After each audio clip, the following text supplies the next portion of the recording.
and welcome to another season of Farragut High School football here on West 105 and worldwide at WFIV.com as the Admirals for the second off at Carson Newman's Bergtar Stadium taking on the Smoky Bears of Sevier County. It is a matchup worthy of the label David versus Goliath, as Farragut returns only two starters from last year's season opening matchup with Sevier County, a 27-7 win by the Smoky Bears, who would go on to follow up their 2024 state championship with a state runner-up finish in 2025. Unlike Farragut, Sevier County returns a plethora of experienced, proven players led by senior quarterback Cooper Newman, who, if he avoids injury, is poised to become the state's career leader in both passing yards and passing touchdowns. In addition to its own stable of returning players, Sevier County is further bolstered by a trio of talented transfers from Gatlinburg-Pittman, making the Smoky Bears an obvious preseason pick to reach the Class 5A title game for a third straight year. So a huge challenge to begin the 2026 slate, one that is chock full of tough opponents as this rather green group of Admirals look to gain their footing and grow in confidence come what may. The well-known rallying cry by Admiral David Farragut at the Battle of Mobile Bay seems appropriate as this 2026 squad charges full speed ahead. Coming up later in our Farragut football pregame show, I'll be joined by the head coach of the Admirals, Jeff Courtney. But up next, we'll look back at last year's matchup with Sevier County and run down the Week 1 results from Thursday and Friday nights.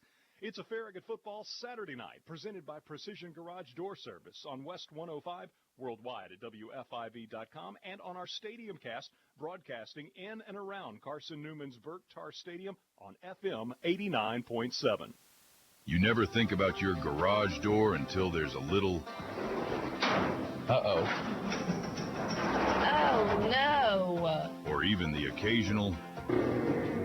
Now that can be good. That's why the pros at Precision Garage Door Service are available same day with fully stocked trucks to fix it fast. So we can turn uh-oh into... Oh my, wow. Precision Garage Door Service, the name you can trust.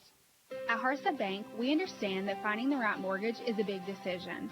Whether you're buying your first home or refinancing, we offer personalized solutions to fit your needs.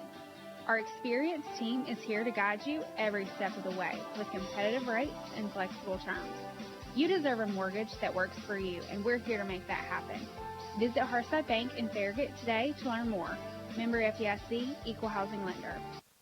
At Bryant Insurance Group, we help protect you from the financial impacts of accidents, lawsuits, and liability claims. Casualty insurance helps you cover legal costs, damages, and other expenses that can arise when something goes wrong. Whether it's your business, your property, or your personal liability, we work with you to build coverage that keeps you and your assets protected. You need to have the right plan in place. Get a free customized quote today at BryantInsurance.com. That's BRYAN Insurance.com. Bryant Insurance for every season of your life. Whether you're cheering on the home team or building your dream home, David's Abbey Carpet and Floors has you covered. From engineered hardwood to luxury vinyl, elegant porcelain to natural stone, David's has the winning design for every room and a championship team ready to help you score the perfect floor. Locally owned and proud to serve our communities from locations in Farragut, Maryville, and Pigeon Forge. Visit David's Abbey Carpet and Floors in-store or online today, where the Admirals shop for floors. Welcome back to the Farragut football pregame show on West 105 and online at WFIV.com as the Admirals and Sevier County Smoky Bears kick off the 2026 season at Carson Newman's Bergtar Stadium for a second consecutive year. Tonight marks the 20th all-time meeting for these programs, with Farragut leading the series 12-7. Last year, the Smoky Bears entered the Week 1 matchup here in Jefferson City as the defending Class 5A state champion. For Farragut to realistically keep the game within striking range, the Admirals had little margin for error. After picking up 3 first downs on the opening possession, the Smoky Bears were forced to punt, but a muff by the Admirals gave the ball back to Sevier County at the Farragut 11. 2 plays later, Nathan Patterson scooted into the front left corner of the end zone, giving the Smoky Bears an early 7-0 lead. Moving to midfield on its first possession, Farragut faced 4th and 2, but lost yardage on a scramble, giving Sevier County possession at the Admiral 48. The Smoky Bears then moved inside the 10, where on 4th and 6, Cooper Newman connected with Bryson Hedrick on a little backside pass, good for a 7-yard touchdown and a 13-0 lead with 3 minutes, 12 seconds remaining in the first quarter. After stringing together 3 first downs, the Admirals stalled, and Ryan McHugh's 46-yard punt resulted in a touchback, with Sevier County taking over at its 20. The Smoky Bears would move into Farragut territory, where they again converted 4th down for a score, a 25-yard touchdown strike from Cooper Newman to Jackson Perry. Farragut drove to the cusp of the red zone late in the first half, but came up empty on a 4th down pass and went to the locker room down 20-0. On the first possession of the second half, the Admirals saw another opportunity unrealized when a 41-yard field goal attempt was blocked by the Smoky Bears. A couple of Sevier County possessions later, on the first play of the fourth quarter, Bryson Hedrick sprinted 36 yards to the end zone on an end around, extending the Smoky Bears' lead to 27-0. Farragut avoided the shutout, scoring with 4 minutes 16 seconds left in the game on a 19-yard touchdown toss from Corbin Hobson to Max Garfield. The final score, Sevier County 27, Farragut 7, as the Smoky Bears notched their 16th consecutive victory. Sevier County would go on to post a 13-2 record, finishing as the Class 5A state runner-up. Farragut would conclude 2025 with a tough overtime loss in the first round of the playoffs, falling to Region 1 champion Dobbins-Bennett 27-21, wrapping up a 3-8 campaign.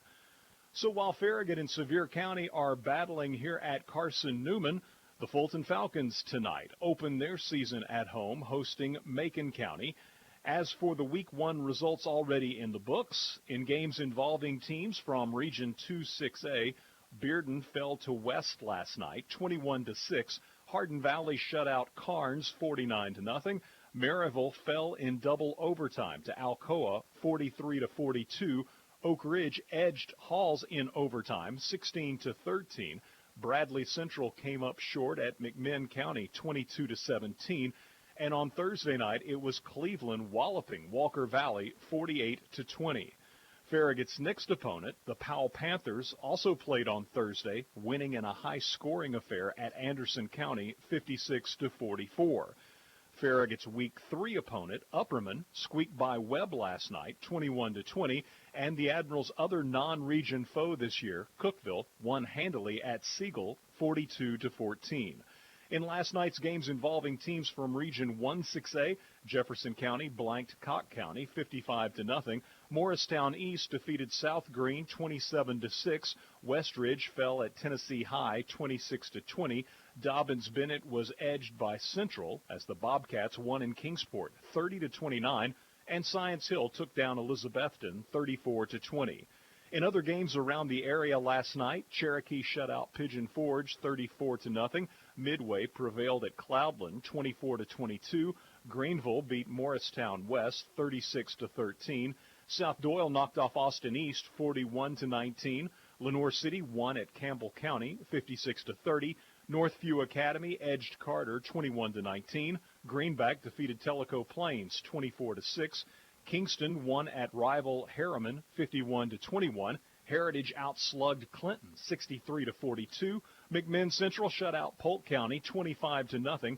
Meigs County got by Chattanooga Prep in 3 overtimes 40-38. Eagleton Academy won at Oliver Springs 38-20. Oneida blanked Rockwood 21-0. Seymour got a big win over Gatlinburg Pittman 48-14. Loudon handled William Blount 40-13. Ray County got by Red Bank 29-27. Wartburg came up short at Sale Creek with the victory 14-6. Sweetwater shut out Monroe County rival Sequoia 44-0. Coalfield lost at Gordonsville taking a 17-13 decision. And in the only Week 1 region matchup, in Region 2-4A, Gibbs won easily over Union County 52-18. So Week 1 of the 2026 season wrapping up tonight, opening night of the 80th season of Farragut football as the Admirals square off with Sevier County here in Jefferson City. Just ahead, we'll get a look at tonight's anticipated starters when the Farragut football pregame show continues on West 105, around the world at WFIV.com, and around Bergtar Stadium on our Stadium Cast frequency of FM 89.7. Sports Treasures is Farragut's newest sports card shop, located just across the street from Eddie Courtney Stadium at 135 Brooklawn.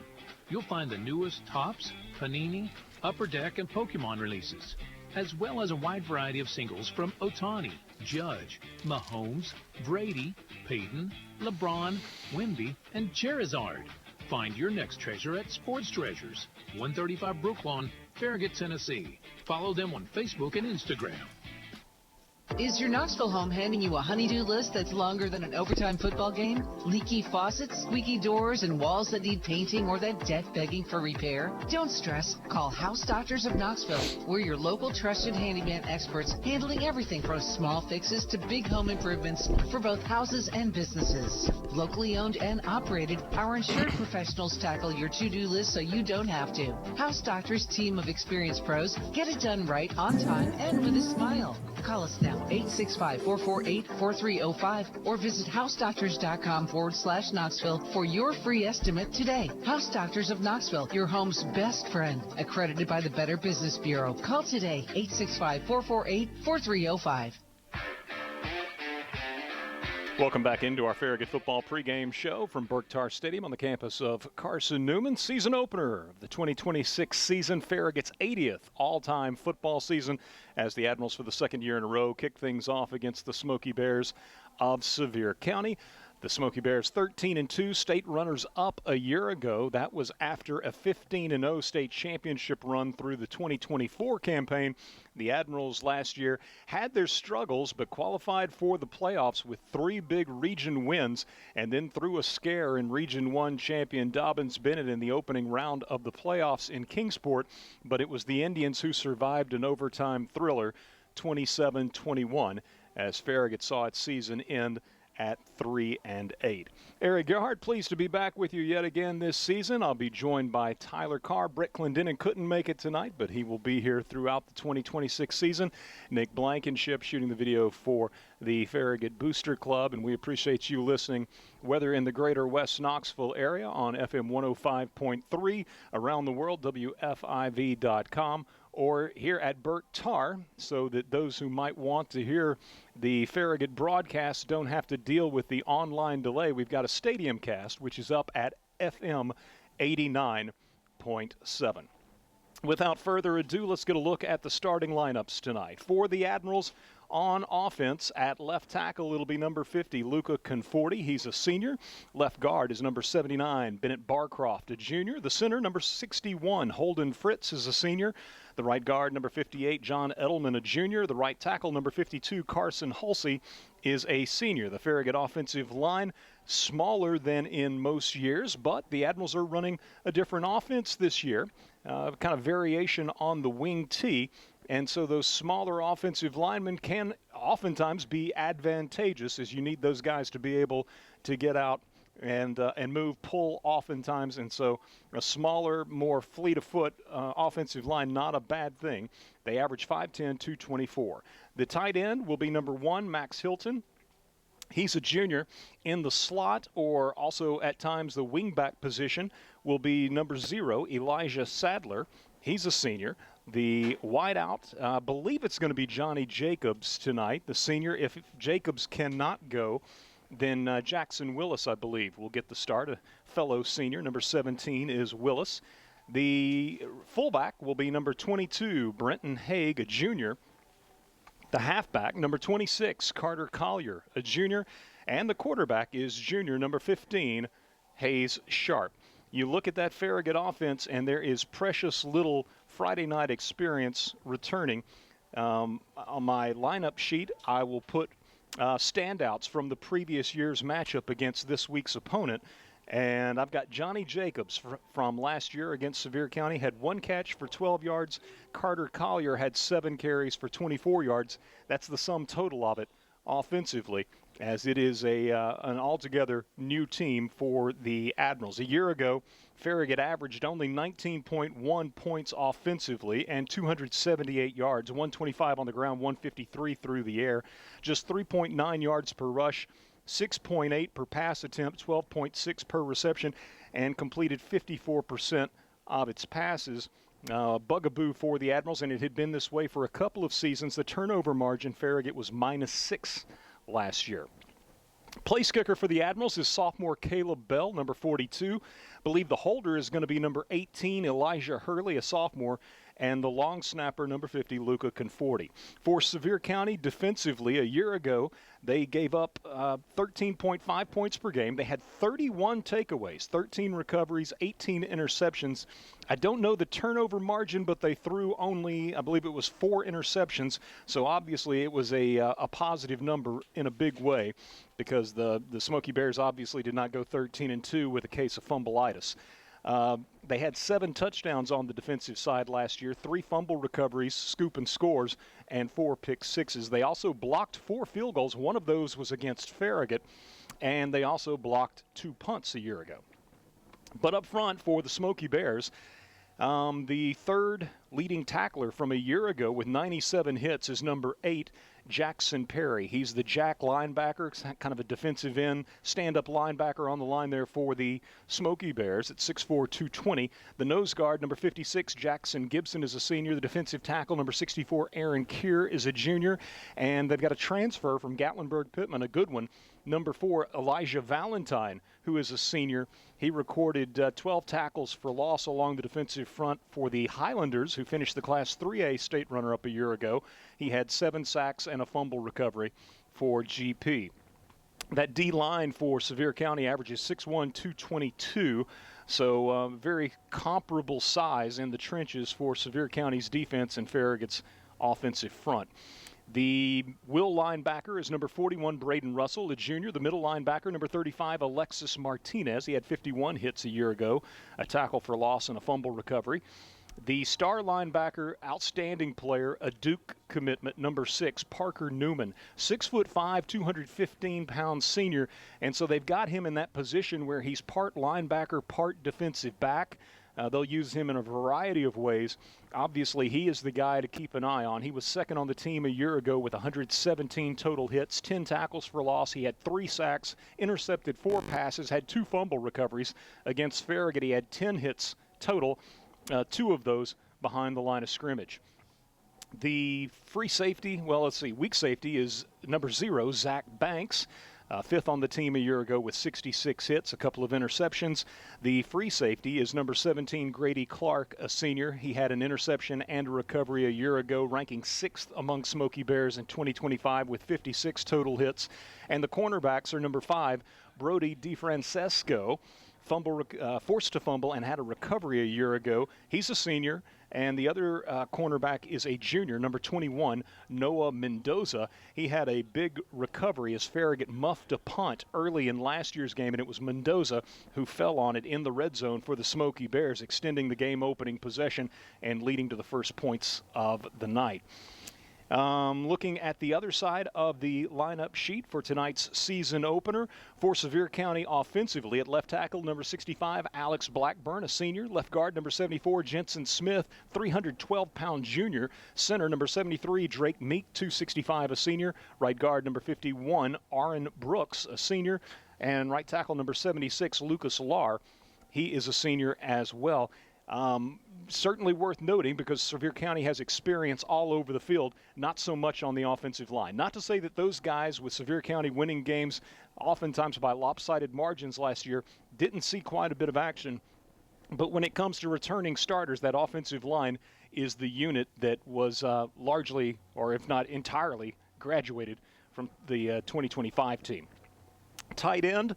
Our slot receiver is number 8, Jackson Perry, 6'4", 220, a senior. Last year against Farragut, 3 catches for 36 yards, including a touchdown. He had 39 catches, good for 13.6 per reception a year ago, and 8 touchdowns.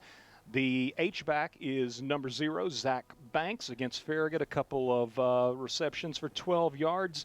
Again, Parker Newman, that outstanding Defensive player is a favorite target on the offensive side of the ball as well. Number 6, Parker Newman, 6'5", 215, a senior. Last year against Farragut, 4 catches for 37 yards on the year. He had 78 receptions, averaging 13.6 per catch and 10 touchdowns. The other wideout is number 9, Diego DeCourcy. He's a senior.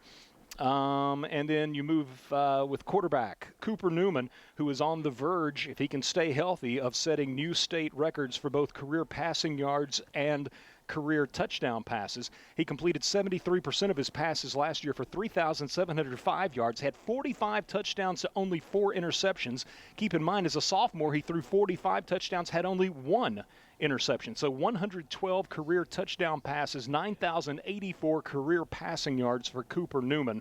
Against Farragut last year, 21 of 30 for 168 yards and 2 touchdowns. He is joined in the offensive backfield by Nathan Patterson, the returning tailback, number 15, a junior. Against Farragut, 20 rushes for 97 yards, including a touchdown.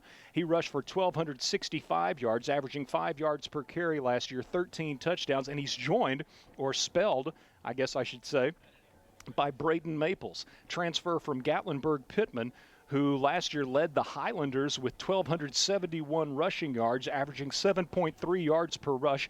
He scored 27 rushing touchdowns and also caught 25 passes, averaging 10 yards per reception, had 2 touchdowns receiving. So a versatile back, Braden Maples, coming over from GP, and that kind of gives Sevier County obviously a 2-headed monster, or at least no drop-off when Patterson is spelled. Aiden Ottolini is the place kicker. He's the returning place kicker, a senior for Sevier County, the holder Mason Akers, the long snapper Jackson Perry.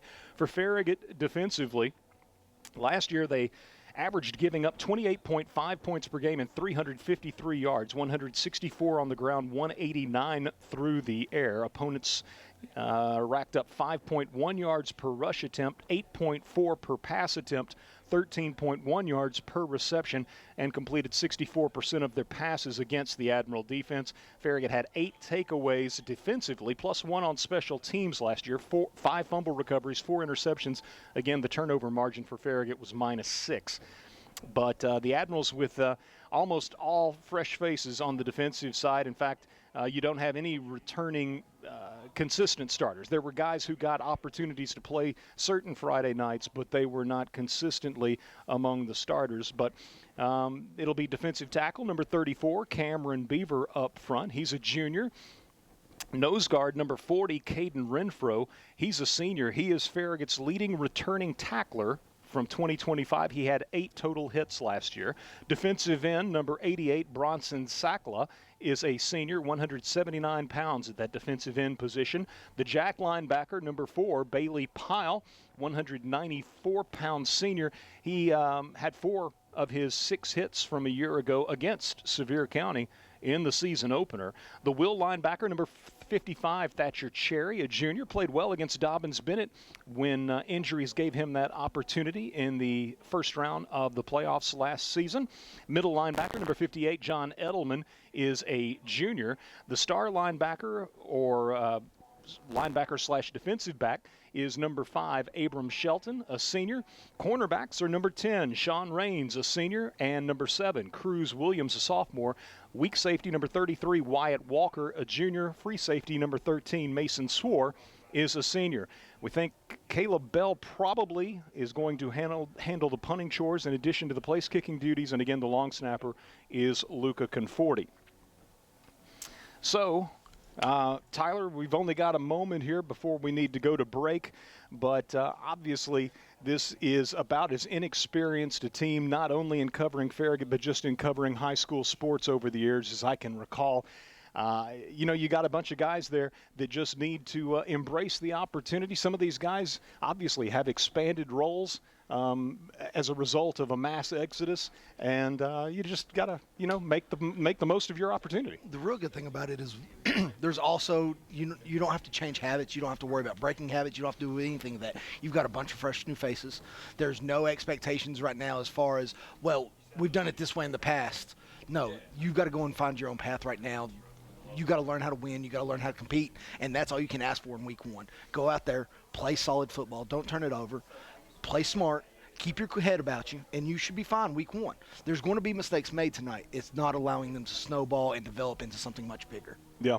And I say every year, I look forward to the season just because it's going to be a story that unfolds week after week. And it's going to be interesting to see how this team kind of grows into, all these players grow into their roles as the season goes on. But tonight it's definitely a baptism by fire as they face Sevier County in the season opener here at Carson Newman's Burt Tarr Stadium. Let's step aside, get a break for our sponsors. We'll return on the other side with my interview with the head coach of the Admirals, Jeff Courtney, back in 30 seconds with more.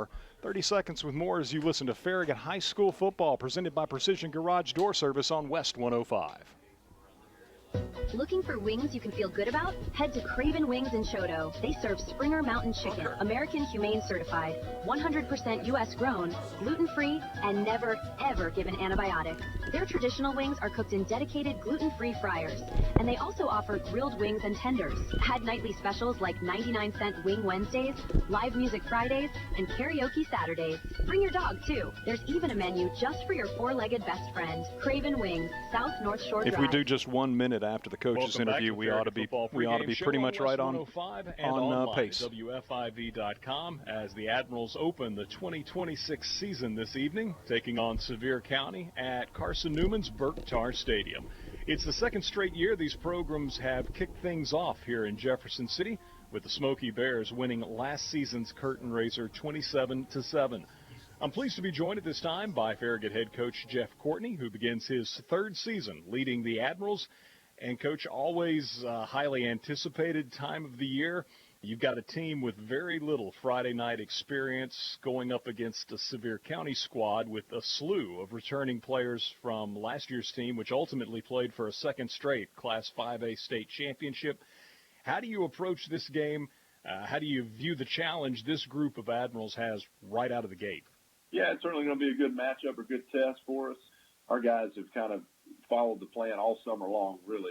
You know, we have daily, weekly objectives that we try to get done, and so I felt like we made strides in June, again in July, and then into our preseason. I think we've kind of tapered our preparation up to this point. I feel like coaches come up with a good plan, and the players have had a good week of practice, and so more than anything, like you said, we got a lot of new faces that are excited for their opportunity.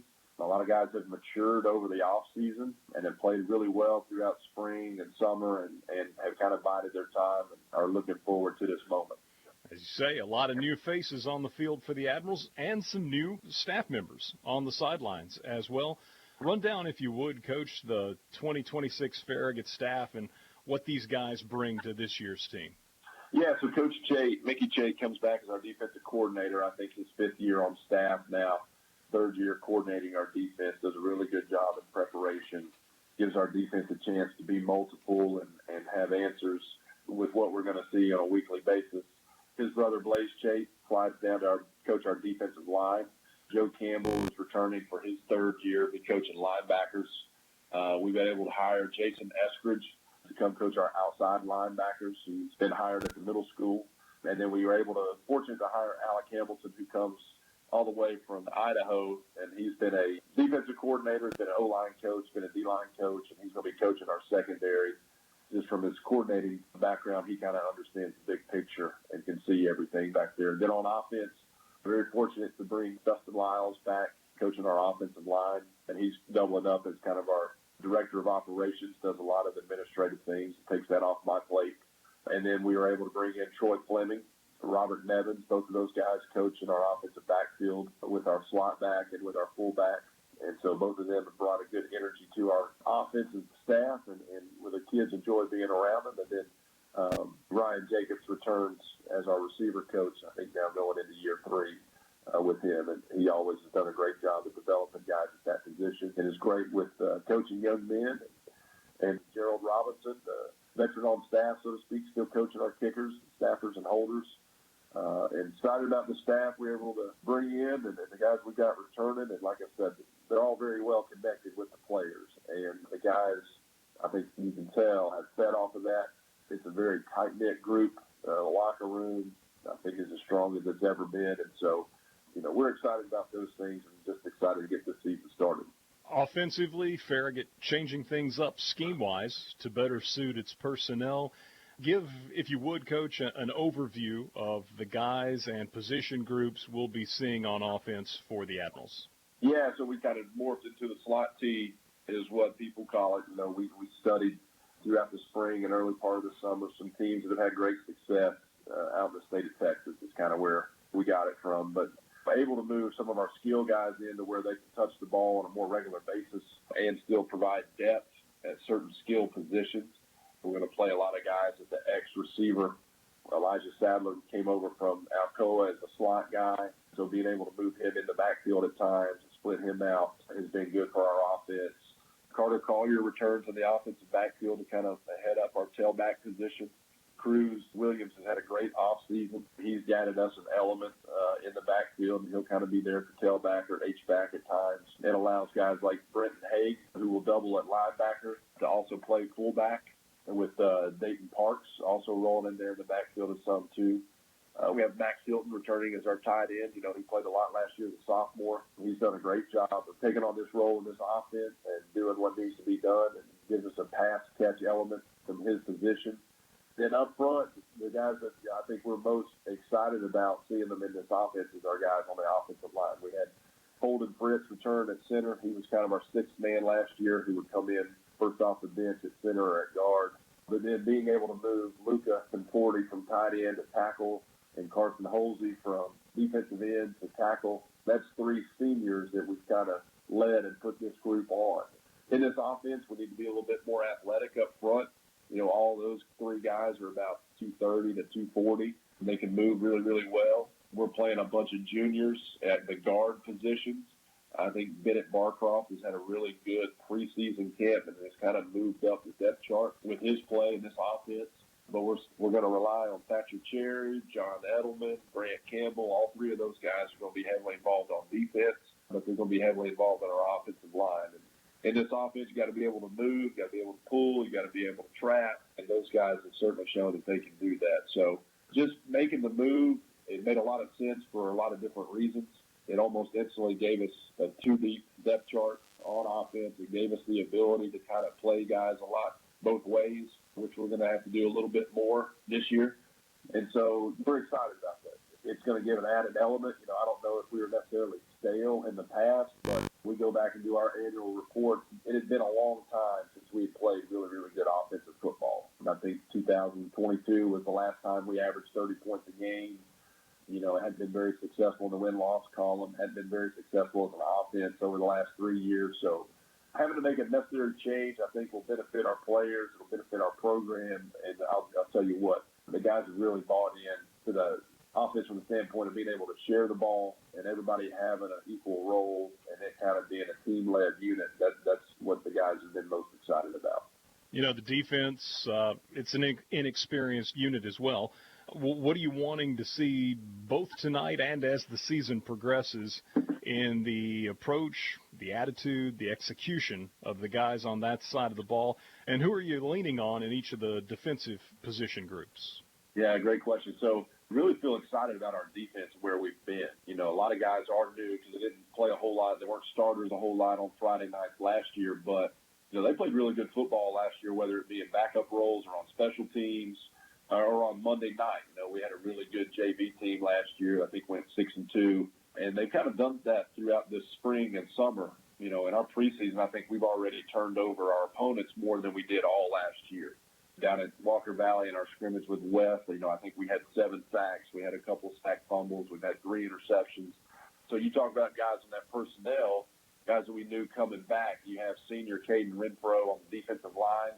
Him kind of making the move from linebacker to defensive tackle has been a really good move for him. Cameron Beaver was one of those kids that was going to be a Friday night player this year that had a really good sophomore year last year. He's playing defensive end.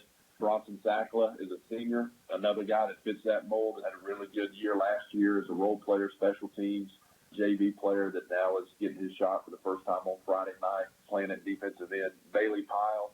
Bailey was in and out of the lineup last year as a young sophomore playing Jack, the linebacker, and he's kind of solidified a spot there. Excited what he's been able to do because he's gotten bigger in the weight room and, fills out his position a little bit more now. Brenton Haig, as we mentioned, Thatcher Cherry, both of those guys played well last year in JV ball, and Thatcher actually started the playoff game up there at Kingsport, and I think had 6 tackles in the first half while we were playing with some guys banged up that week, and so he played really good ball around here for a while. And then on the back end, we kind of got some seniors that were backups last year that were going to be waiting their turn, and here they are their senior year, and they're being really productive. And that's Sean Raines at corner that played and made a couple of starts last year throughout the season. Mason Swart at safety. Elijah Sadler that came over from Alcoa, he kind of played that position when he was over there. So him adding that to our defensive backfield gives us a hand there. And then in our weak safety spot, really feel good about 2 guys. Wyatt Walker as a junior, another one of these guys that played really, really good ball last year as a sophomore. And he kind of solidified a spot there, but then his backup, Carter Maltese, will be a sophomore, has been really, really productive as well. So feel really good about our unit as a whole. And we probably got to find 2 more guys for depth on the defensive line. We want to be able to rotate and play some guys there and keep guys fresh. But we feel good about where we've at. We just got to continue to push that unit. And we want to be a defense that's going to be opportunistic, that's going to be aggressive and gets after the other offense and creates turnovers. That's who we want to be. And we've got guys that are quick, fast. They play tough-nosed defense like you want it to be played. So they kind of fit the mold of our coaches and of that unit. You know, it's the same deal with special teams and the specialists. New names across the board. How are you feeling about the new guys filling those roles, Coach, and how do you view the impact the third phase of the game can have for this year's Admirals? Yeah, it's going to be big. You know, obviously we got a new kicker. Caleb was a freshman last year, and he split time as kicker and also played a little bit of outside linebacker, but he's solely a kicker-punter now, and he's had a good preseason. He kicked the ball really, really well in our scrimmage with Greenville, where I think he was 7 out of 9 and hit one from 47 yards. But he's got to get the Friday night experience, I think, under his belt. He's a young player. We are fortunate that Lucas Conforti comes back as our long snapper, so that gives us a little bit of an advantage there, come with just having some returning depth there at that critical position. And then Elijah Hurley will handle our place-holding duties, and he's a sophomore, and he's been a battery component there with Luca throughout the whole offseason, and Caleb. And so we feel good about that there. Caleb's going to have to double as our kickoff guy as well. He's got a strong leg in the kicking phase, and he's developing as a punter. And we expect him to do what needs to be done and be successful this year because he's capable of doing it. You look at Sevier County offensively, truly, they've got a wealth of returning skill position players, but did graduate all 5 offensive linemen who started last year against Farragut. But they're going to be a formidable challenge for everyone they face this year, Coach.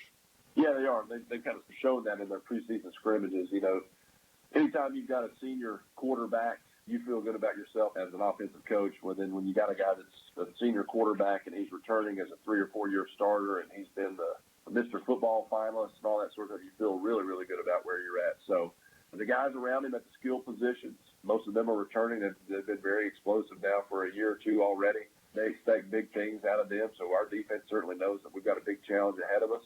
But our defense feels like they're up for the challenge, at least willing to go out there and compete and try to go irritate and get after this quarterback and this offense and do what needs to be done to help us get a win on Saturdays. But, yeah, very explosive offense. We're going to see other explosive offenses throughout the year in our region and even outside of our region. So we got to be getting used to seeing this type of personnel, that's for sure. For the Smoky Bears defensively, they've got several returning starters and added a standout lineman from Gatlinburg-Pittman. What do you see as that unit's strengths, Coach, and the problems that they can pose? Yeah, well, very similar schematically to what we do defensively. Obviously, Coach Chade is also the coordinator there at Sevier County. So, but, yeah, the personnel, they're big on the edge of the defense up front. They got some size inside. You got Parker Newman there as the outside linebacker, strong safety, star position. He's kind of a cornerstone position of that defense. You know, obviously that they want to get him involved as much as they can in the run game or defending the run. He's a Division I commitment going to Duke, I think, good player. And in the back end, they've got some returning starters there as well with Clark and Banks and Mendoza. So guys that have been there, they played well as a group, as a unit. They have shown the ability to maybe They give up a big play or two here or there, but with them, really, you're just trying to keep up with their offense a lot of times. They kind of show that in their preseason scrimmages where they've scored a lot of points, but one week, they gave up no points, and then the next week they gave up a bunch of points. And so we're hoping it'll be a little bit more like that second scrimmage there. But, it's a good group. But this is game one. This is supposed to prepare you for the season at hand, prepare you for your region slate. I'd hate to just go out there and just roll the balls out and just not really find out anything about your team going into week two just because you didn't play a good quality opponent. So we're excited about the opportunity. We're excited it's going to be Saturday night at Carson Newman, which is a unique environment for a high school kid to go play in a college stadium. So that's all things that we're looking forward to. Absolutely. Coach, thank you for your time, and I wish you and the team the very best tonight and all season long. Eric, thank you so much. Appreciate it. That's Farragut head coach Jeff Courtney sharing his thoughts in advance of tonight's season opener versus Sevier County here in Jefferson City. Just ahead, we'll have the coin toss and opening kickoff. It's a Farragut football Saturday night, presented by Precision Garage Door Service on West 105, worldwide at WFIV.com, and on our stadium cast, broadcasting in and around Carson Newman's Berktar Stadium on FM 89.7. At First Century Bank, we know a strong community is built on trust, teamwork, and a shared vision. Since 1890, just go with 1 minute here. We're right on schedule, I think. Businesses across East Tennessee. Whether you're cheering on the home team this weekend or planning your next big financial milestone, we're here to support your game plan with true hometown dedication. Stop by our newest branch, 130 Concord Road in Farragut. First Century Bank, member FDIC, equal housing lender. Hi, this is John Blair from Blair House. This time of year is filled with birthdays and anniversaries that call for gifting that is both personal and unique. At Blair House, we offer a wide variety of jewelry, chandeliers, and other unique, hard-to-find gifts for when the gift must be perfect. Blair House, your time-tested connection to the treasures of the past. Blair House, 210 North Forest Park Boulevard in Bearden. Follow them on Facebook and Instagram. Blair House Antiques, Bearden. Welcome back to Jefferson City, Carson Newman's Berktar Stadium, where the captains are meeting at midfield ahead of this season opener, the 80th all-time season for Farragut football. As we listen into the official, the white hat talking to the captains down at midfield. Responsibility. You take care of your squad, take care of your squad, and we'll have a good Farragut in all Navy pants and Navy jerseys with the gray numerals outlined in white. Sevier County all white with the purple numerals outlined in gray. Tails, he said. It is tails. You win the toss. We want the ball. Sevier County has won the toss, calling tails, and they want the ball. So Sevier County will get the ball to begin our game, and the Smoky Bears were represented. Sevier County has won the toss, elected to receive. Alex Blackburn, one of those captains, along with Drake Meek and Jensen Smith. So 3 linemen representing Sevier County. Meanwhile, Farragut has Brenton Haig, also for the Admirals Thatcher Cherry, Grant Campbell. Also for Farragut, as they had 5 captains out there, Cameron Bieber and Luca Conforti. So again, the Admirals in all Navy and Sevier County all white, as the Smoky Bears will get the ball to begin our game. And so that means the Admirals will have sophomore Caleb Bell kicking things away, and Sevier County with some dangerous return men. Zach Banks, and I believe it's going to be Braden Maples, the Gatlinburg Pittman transfer back there with Banks, who is a very versatile athlete. Eric Gerhardt, Tyler Carr with you here at Berktar Stadium at Carson Newman. Andrew Burrows along for moral support, and we appreciate you listening in wherever that may be in the greater Knoxville area on FM 105.3, West 105, around the world, WFIV.com. And we have a stadium cast for those in attendance here who would like to listen to the broadcast without the annoyance of the delay while watching the game live that you would have if you were listening to the stream. And so the stadium cast is at FM 89.7. So Caleb Bell to get our 2026 season underway. We are full speed ahead from Jefferson City. It will be a short kick and an up back. Diego DeCourcy will grab it and gets across the 25 to the 27, maybe the 28-yard line. The Admirals had Sean Raines on the tackle. Sean Raines. Coach Courtney sending out his defense for the first drive of the year. This new look defensive front for the Admirals. And looked like maybe also in on the tackle for the Admirals on special teams was Dylan Parks. And so Sevier County from its 27-yard line, and they will be moving right to left as you listen in this opening quarter. And it'll be Cooper Newman with a man in motion. He'll hand it off in a big hole up the middle. Crossing the 30 to the 34-yard line goes the tailback, and that will be Nathan Patterson. And so Patterson rumbles from the 27 out to the 33, a 6-yard gain. Wyatt Walker in on the stop for the Admirals, coming up from his safety position. Patterson a year ago against Farragut with 20 carries for 97 yards and a touchdown. So the ball closer to the far side hash than the near, as you've got a loaded pistol look for the Smoky Bears. Newman off a play fake, lets it go deep for Newman. Newman to Newman at the 28 to the 20 to the 15 to the 10 to the 5 and a touchdown.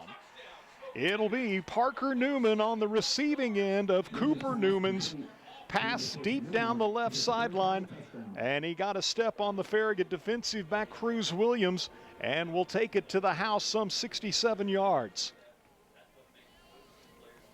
That is career touchdown pass number 113 for Cooper Newman, who needs 20, I believe it is, in order to move into first place all time in Tennessee high school football history. So now 19 away from having that mark as Sevier County strikes in a hurry just 50 seconds into this ball game. The extra point by Ottolini is up out of the hold of Mason Akers. The snap of Jackson Perry, all good. And just like that, Sevier County claims a 7-0 lead on the 67-yard touchdown hookup from Cooper Newman to Parker Newman. University of Connecticut commitment to Duke commitment on this talented Sevier County squad. We're back with a kickoff in 1 minute as you listen to Farragut football, presented by Precision Garage Door Service on West 105. Welcome to Willie's Wings, home of the secret sauce. I'll take a dozen wings. Oh, by the way, I love that sauce. What's in it? Can't tell you. Why not? It's a secret. While many financial advisors claim to have the secret sauce, they don't. In fact, if their sauce is so good, why are they keeping it a secret? Derek Miser of Miser Wealth Partners doesn't keep anything a secret. He knows there's much more to retirement planning than stocks, bonds, and mutual funds. That's 865-281-1616 or online at miserwealthpartners.com. Leaky pipes. Oh, no! Toilets clogged. Oh, crap! Don't freak out. Just call us. Problem solved. Okay. No job too big. No job too small. Oh, great. Repairs, installs, relax. We do it all. Valley Plumbing. Any plumbing issue, anytime. Call your Valley Plumbing professionals today at 865-351-0643 or visit valleyplumbingtn.com. That's valleyplumbingtn.com. I believe it was Aiden Ottolini, number 83 on the kickoff for Sevier County, and on a hop it goes into the end zone. And so Farragut, seeing the ball result in a touchback, will take it at the 20-yard line. Cooper Newman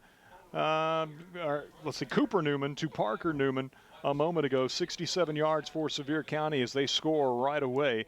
And in case you're wondering, no, they are not related. Just two outstanding players with the same surname. Handoff for Farragut. Carter Collier moving left, and he's got first down yardage as he runs to the wide side, the far side of the field over towards the Sevier County bench, and the Admirals will move the chains as Carter Collier picks up some 13 yards on Farragut's first play from scrimmage running left. Nice little off-tackle sweep for the Admirals, and Collier looking to improve from his 7 for 24 performance against the Smoky Bears last year. Farragut quickly to the line. Again, a new look offense, a variation on the wing T, and Collier running right is going to be tied up and has nowhere to go. Looked for a cutback lane after they sealed the edge. doing a good job for Sevier County. Turning him back was that Gatlinburg-Pittman defensive end transfer, Elijah Valentine. And so Collier looked to reverse his field and ended up losing 3 yards on the play. Valentine looks a lot bigger than that 6'3", 217 that they list him at in your roster. But here come the Admirals again, quick out of the huddle. Yep, Farragut hurries to the line. They go with the fullback dive, and they pick up a yard or 2. We'll say 2 yards for the Admirals on the carry, and we've got a player shaken up. So it's going to be 3rd down and long for the Admirals, 3rd down and 11 as the Farragut trainers onto the field. So they go with a fullback dive. Admirals rip off a 13-yard gain on their first play from scrimmage, going left, tried to run right on 1st down from the 33 and lost 3 yards. The fullback dive gets 2 of that back, but now the Admirals face 3rd down and 11. Our first 3rd down of the ball game is Sevier County needed only 2 plays to cover 73 yards. The 67-yard touchdown after a 6-yard run by Nathan Patterson. And up for Farragut, the ball carrier, Brenton Haig. And Haig will run off under his own power. Checking in the ball game will be Dayton Parks, number 28 for the Admirals.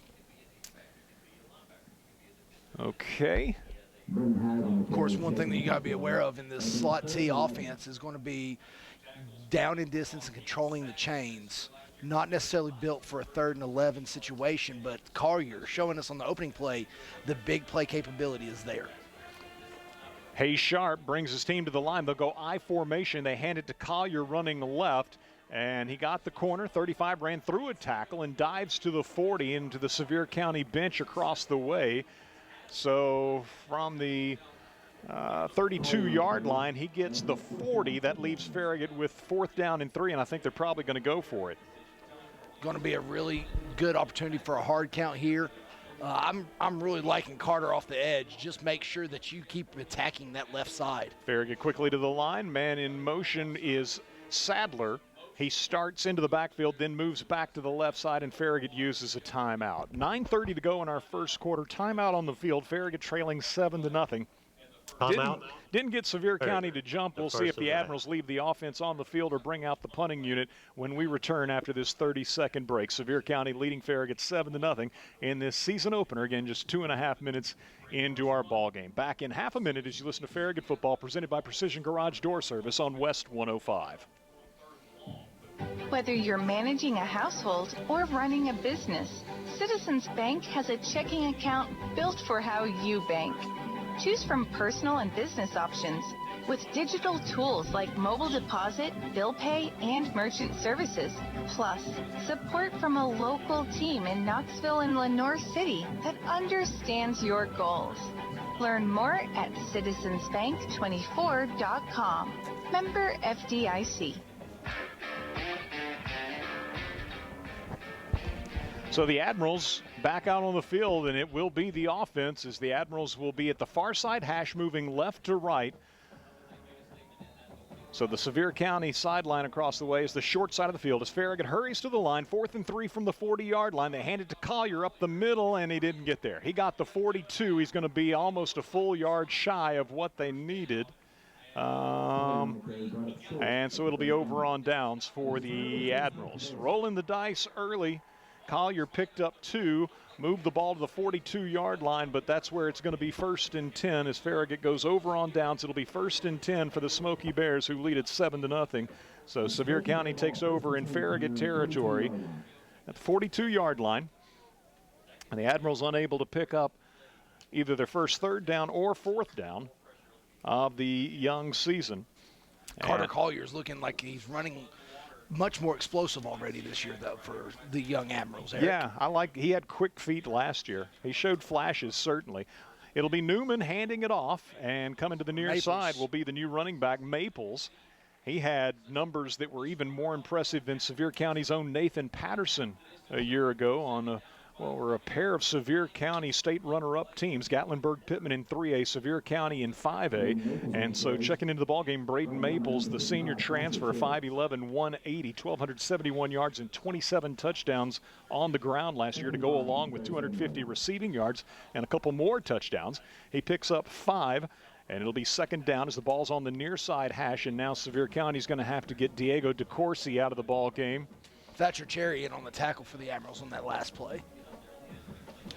Beautiful night here in Jefferson City, excuse me. Nice to be in an air-conditioned press box, I will say. Beautiful facility here at Bergtar. They hand it off, and Farragut comes through as it was Edelman coming right through the middle for the Admirals, and the Mike linebacker wraps up Maples and throws him for a loss. Coach Courtney in his pregame interview talking about how this defense has already forced some more pressure than they did all of last season with some scrimmages at Walker Valley and I believe he said Knox West. Impressive to see there is John Edelman just gets through the gap on that big offensive line and brings down Maples, setting up a 3rd and long situation for the Bears. 3rd and long. Keep an eye on Parker Newman. He's the receiver to the left. They'll throw over the middle and open at the 26-yard line between 2 Farragut defenders. That'll be a 3rd down conversion as Sevier County moves from the 40 down to the 26. Making the catch was Jackson Perry for the first down. A Hearthside Bank first down for the Smoky Bears. Hearthside Bank located in Farragut on the southeast corner of Concord Road in Campbell and Kingston Pike. Walker and Swore coming up from their safety positions there to make the tackle. Loaded pistol look again for the Bears.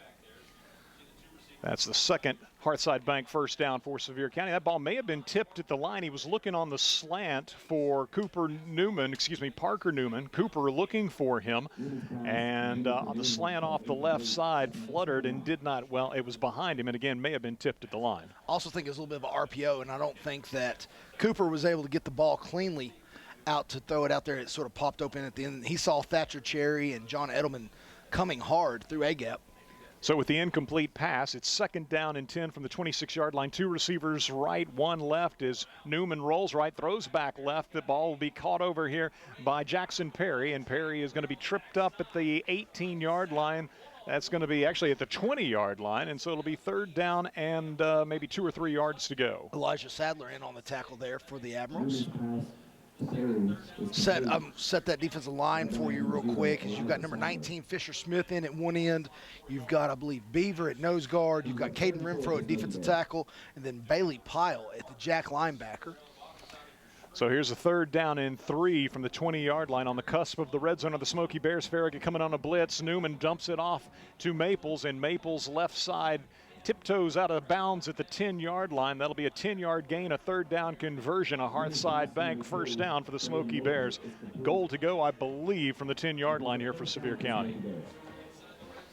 3rd Hearthside Bank first down for the Smoky Bears. They're second on this possession, which began in Farragut territory at the 42 after Farragut failed to pick up a 4th and 3 gamble.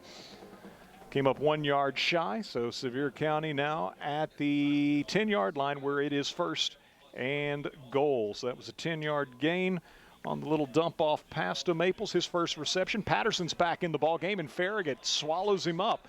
First man there for the Admirals, Caden Renfro, as Renfro disrupts the flow of the play. Again, he's Farragut's leading returning tackler with 8 hits last year and was instantly in the offensive backfield for Farragut. You know, and Eric, you look at it, Renfro, 5'7", 183, a senior. Those are the most frustrating defensive linemen to try to block, especially when you look at this offensive line that averages 6'1", 260 for the Smoky Bears. Sometimes it's hard just to get a hold of those guys, and they can spin and they can stunt, and they are just proving to be very hard to handle one-on-one zone blocking right now. Patterson, 2 carries, 3 yards. Maples, 2 carries, 5 yards. But Cooper Newman, has been able to beat the Admirals through the air, and he finds Parker Newman on the left side, and Newman breaks free from a tackle attempt and then got down the near sideline and muscles his way into the end zone. And so that's going to be from 13 yards out, a touchdown on 2nd and goal. Cooper Newman to Parker Newman. Second time those two have hooked up, and with 6:05 to go in our opening quarter, Sevier County leading 13-0. On to attempt the extra point will be Aiden Ottolini. 3 first downs on that 42-yard drive.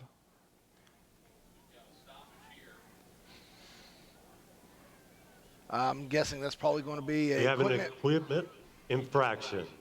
Not wearing equipment properly, that's a sideline warning. On the Smoky Bears, as their player had to come out.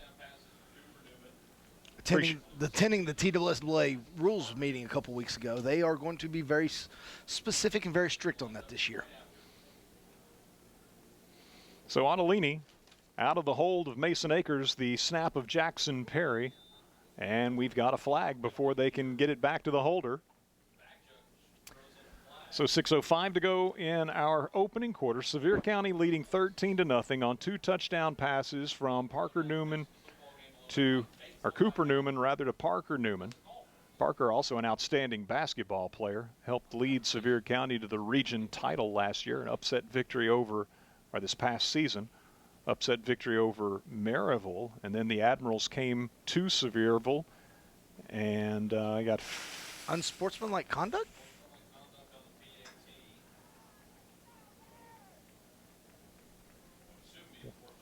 Wonder if that could have been Farragut simulating a snap. So now Sevier County may, with the ball moved half to the distance of the goal, may just bring the offense out.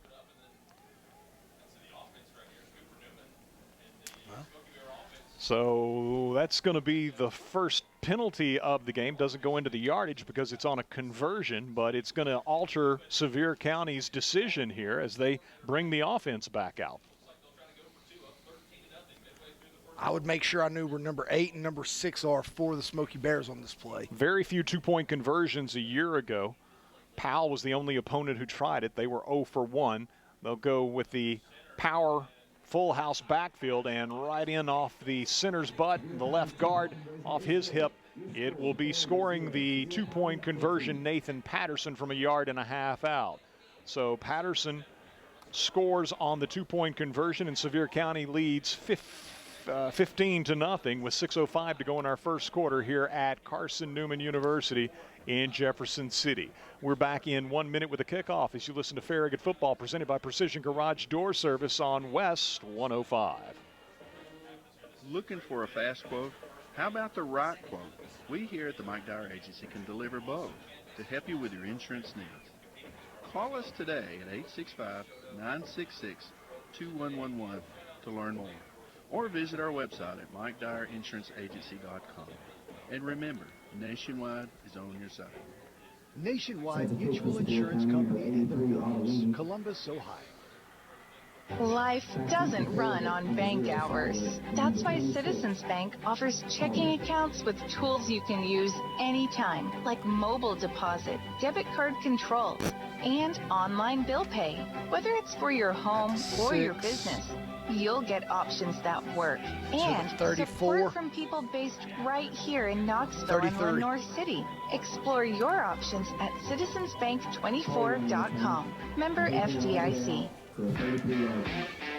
Well, they're getting the kickoffs off quickly, and Sevier County's is going to be fielded at about the 5 by Carter Collier. He moves the ball back across the 25 to the 30 and out to the 33 before he's popped down hard by the Smoky Bears' Cash Ford. But Farragut trailing 15-0 midway through our opening quarter. Will have the ball 1st and 10 at its 33-yard line.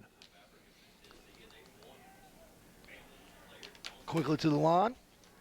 Farragut again in that variation of the wing tee, and they'll hand it off. I think that was Haig coming through the hole on the right side. He moves to the 36. It'll be 3 yards on first down for the Admirals, and indeed it was Brenton Haig who was shaken up slightly on his first carry of the game. 2nd and 7 for the Admirals from the 36-yard line. Ball continues to be on the near side hash.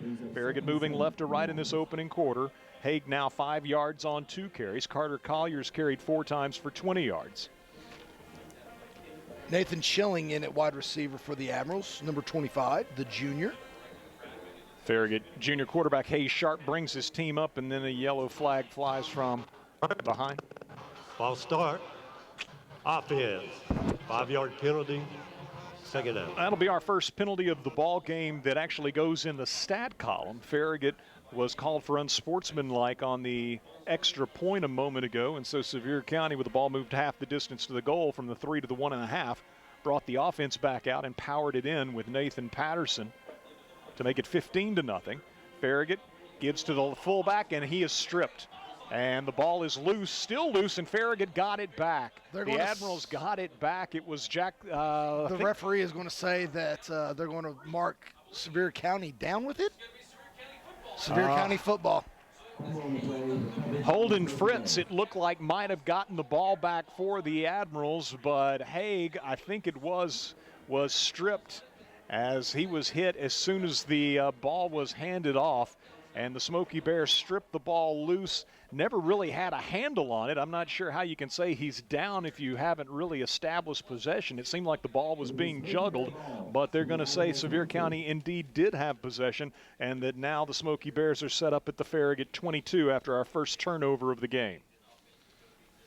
Ball set up on the 22-yard line. Smoky Bears come out in a trips left formation with Duke commit Cooper Newman calling signals, adjusting players back to the right-hand side now.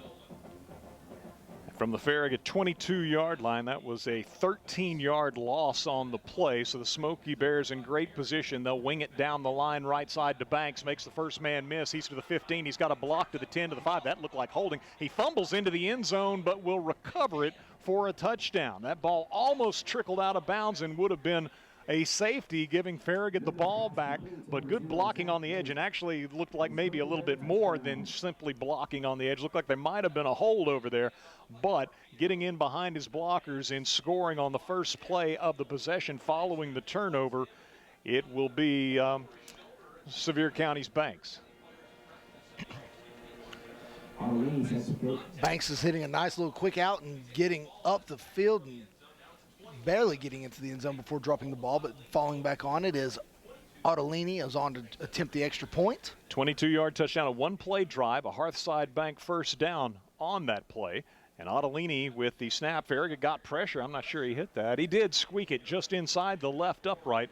And so tack on 7 more, and Sevier County leads it 22-0 with 4:39 to go in our opening quarter here in Jefferson City. Back with a kickoff in 1 minute as you listen to Farragut Football, presented by Precision Garage Door Service on West 105.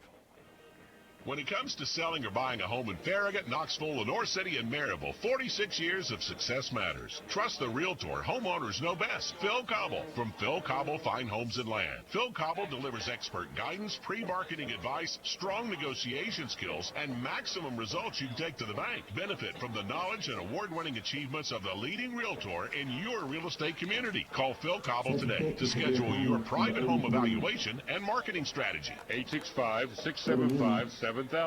Visit PhilCobbleHomes.com. This is Travis Redmond from the Pizza Kitchen.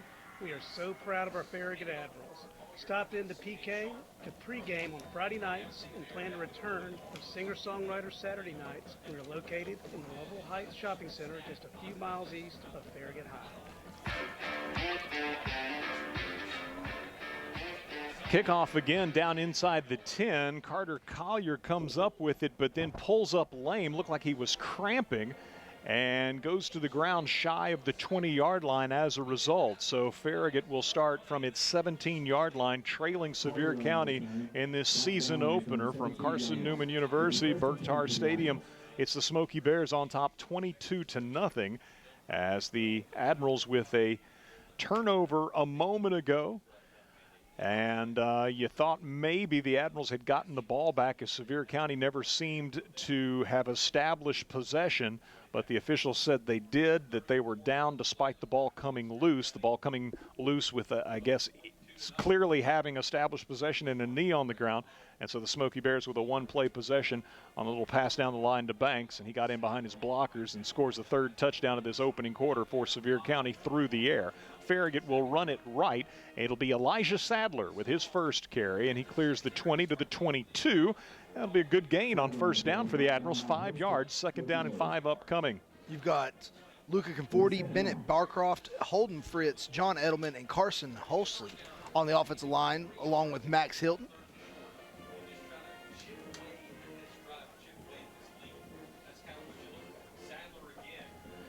Sadler to the 25-yard line, disappears into a mass of humanity and is pushed back, so that's going to be a gain of 3. It'll bring up 3rd down and about 2. Jackson Willis bringing the play in for the Admirals. Hayes Sharp distributing the information to the offense. Farragut Fritz to the ball. Farragut 0 for 1 on 3rd downs, and they're not going to get this one. Martinez coming up from his Mike backer position. Makes a tackle on Brenton Haig, who got to the, well, let's see. It'll depend. First down, Admirals. Admirals. Say first down. How about it? Brenton Haig with a tough 2-yard run. And Farragut converts on 3rd and picks up its 2nd. Hearthside Bank, first down. Schilling bringing the play in for the Admirals here again. I'm a fan of this style offense, listening to Coach Courtney's pregame and talking about the split T and the success that's seeing in the state of Texas. Farragut hands it off, sweeping left side, Cruz Williams. Williams gets to the 30 and the 31-yard line before Sevier County sticks out a big paw, got him up high around the shoulder pads and brings him down. That's another substantial gain on first down for the Admirals, though, running this offense. Stay ahead of the chains, right? 5-yard gain for Cruz Williams. Oh, your goal in this offense is you want to have 2nd and 6 or less. You want that 4 yards. I know that a lot of people in spread offense is talking about, oh, you want to get at least 3 to 4 yards a pop. In this offense, it is vital to get that offense in the first drive. Handoff. It'll be, again, Williams, I believe, and he's stacked up this point. Looking for a hole that really never developed, and so I don't believe you've got any gain. Ball remains on the 32. Actually, call it the 33, so give him 1. Williams with 6 yards on the last 2 rushing attempts. Elijah Sadler 8 on a couple of carries previously on this possession. Parks checking in for Haig at the fullback position. Brenton Haig picked up a couple of tough yards to move the chains a moment ago. And coming in for Farragut off the sideline, Nathan Schilling brings in the play. And Farragut will hand it off, sweeping right side and to the 35-yard line. Let's see where the official marks it. Out of bounds into the Farragut sideline at the 35, so that'll bring up 4th and 2. 4th down. Sadler gets 2, half of what the Admirals needed. And 4th down. Caleb Bell coming into the game for the Admirals. Farragut's going to punt it for the first time. That's what they're showing. Admirals. 4th down and 2 from the 35-yard line. Ball on the near side hash. I believe it is that Banks dropping back for the Bears? Looks like it.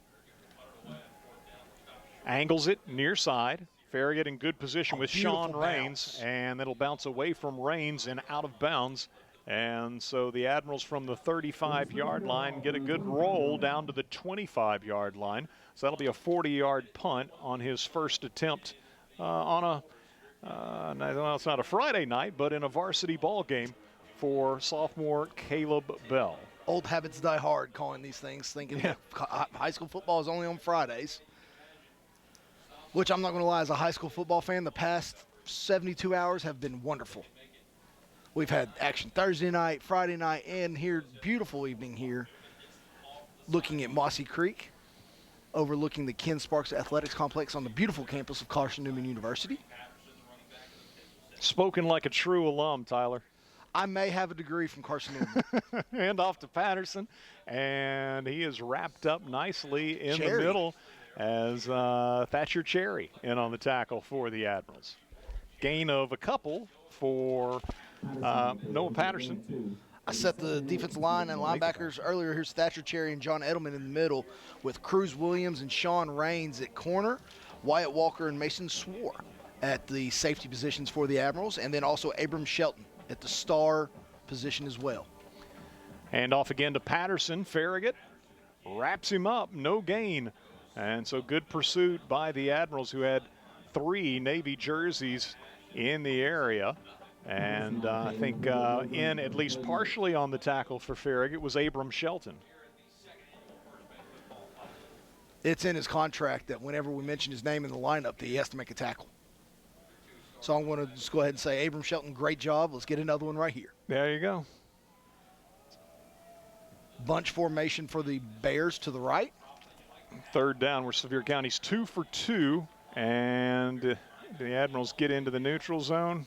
I think the left guard actually rocked back. Okay. So it looks like it may go to a 3rd and 13. They're going to have a discussion here to make sure.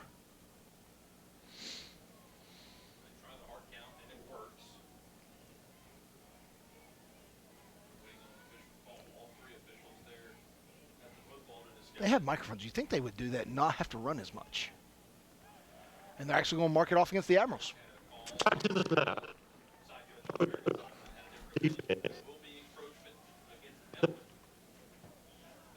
The officials might cutting out, but it was a 5-yard step off for defensive offsides. Farragut's second penalty, totaling 10 yards. So that makes it 3rd down and just 3 yards to go from the 32-yard line of Sevier County, as they'll have the bunch formation off the right, single receiver left. Patterson in the offensive backfield. They'll flip it to Banks. He's got the first down, sidesteps a man, gets out to the 45 and the 47. So Banks just looking for a cutback lane as he takes that little toss ahead. I guess that'll go as passing yardage as they move from the 32-yard line to the 46, so just almost batting it straight ahead to Banks, and he weaves his way through the middle for some 14 yards, a 3rd down conversion and a Hearthside Bank first down, the 6th of this opening quarter for the Smoky Bears, and that will bring the first quarter to a close.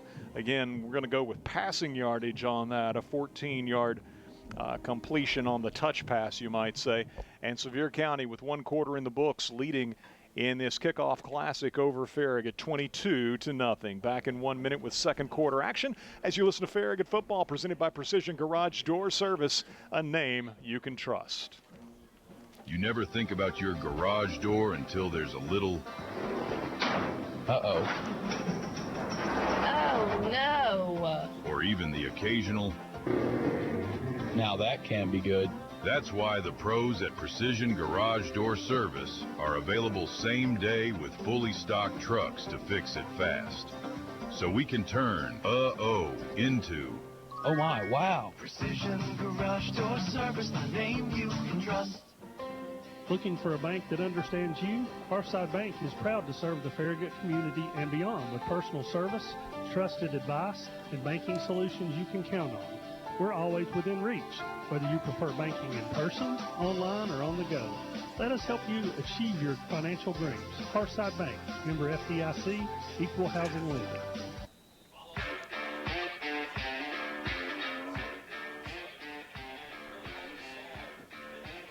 Nathan Patterson explodes up the middle for 3 yards to start the second quarter. So we move the teams at the opposite sides. Sevier County now moving left to right in this second quarter. Patterson with a 3-yard gain has 8 on 5 carries thus far. Ball in the middle of the field at the 49-yard line of the Smoky Bears, and it'll be Maples just absolutely nowhere to go as Farragut comes with great penetration. Fisher Smith leading the charge for the Admirals. It'll be Maples drop back at the original line of scrimmage, the 46, and so it's a loss of 3 yards. Third down. Sevier County 3 for 3 on their third down opportunities. And third down and 10 yards to go from the Smoky Bear 46-yard line. Ball between the hash marks as the Smoky Bears move left to right early in this second quarter, leading Farragut 22-0. Admirals trying to get a defensive stop for the first time as Newman Cooper rolls to his right, lets it go deep. He's got Banks wide open, and great diving catch at the 8-yard line. No, they say it hit the ground. They say incomplete pass. Laying out full extension, Zach Banks looked like he had reeled in a highlight catch inside the 10-yard line, but the official said he did not tuck it against his body in a timely manner, and so the nose of the ball hit the ground before it was ruled fully in his possession. Man, what a What a great Beautiful effort. ball by Cooper Newman, even more beautiful effort by Zach Banks to lay out there fully extended to try to get that in. And now Ottolini, we assume, is stepping in to punt for the Smoky Bears. Zach Banks is sometimes the punter, but this looks like this is going to be number 1, Colton Franklin.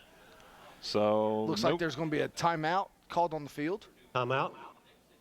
Sevier County, their first. So we'll see if Colton Franklin returns as the punter. That is not who I had on my lineup sheet, but these things are subject to change at any point in the season, and certainly this early in the season. 10:34 to go in our first half. Farragut used a timeout when it was mulling over a 4th down decision in the opening quarter. Sevier County uses a timeout here, facing 4th and 10. Lined up to punt it, but used a timeout from the 46-yard line of the Smoky Bears. Farragut returns expecting a punt. Sevier County returns to the field with Colton Franklin drifting back as the punter. The long snapper for Sevier County is number 8, Jackson Perry.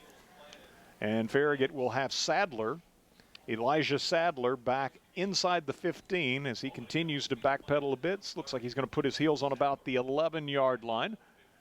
And so Perry's snap comes back, and the punt is away by Colton Franklin. It is a short punt and takes a little bit of a Sevier County roll as Farragut gets away from it, and it'll be touched down around the 21-22-yard line. Call it the 21-yard line, where Farragut goes to work.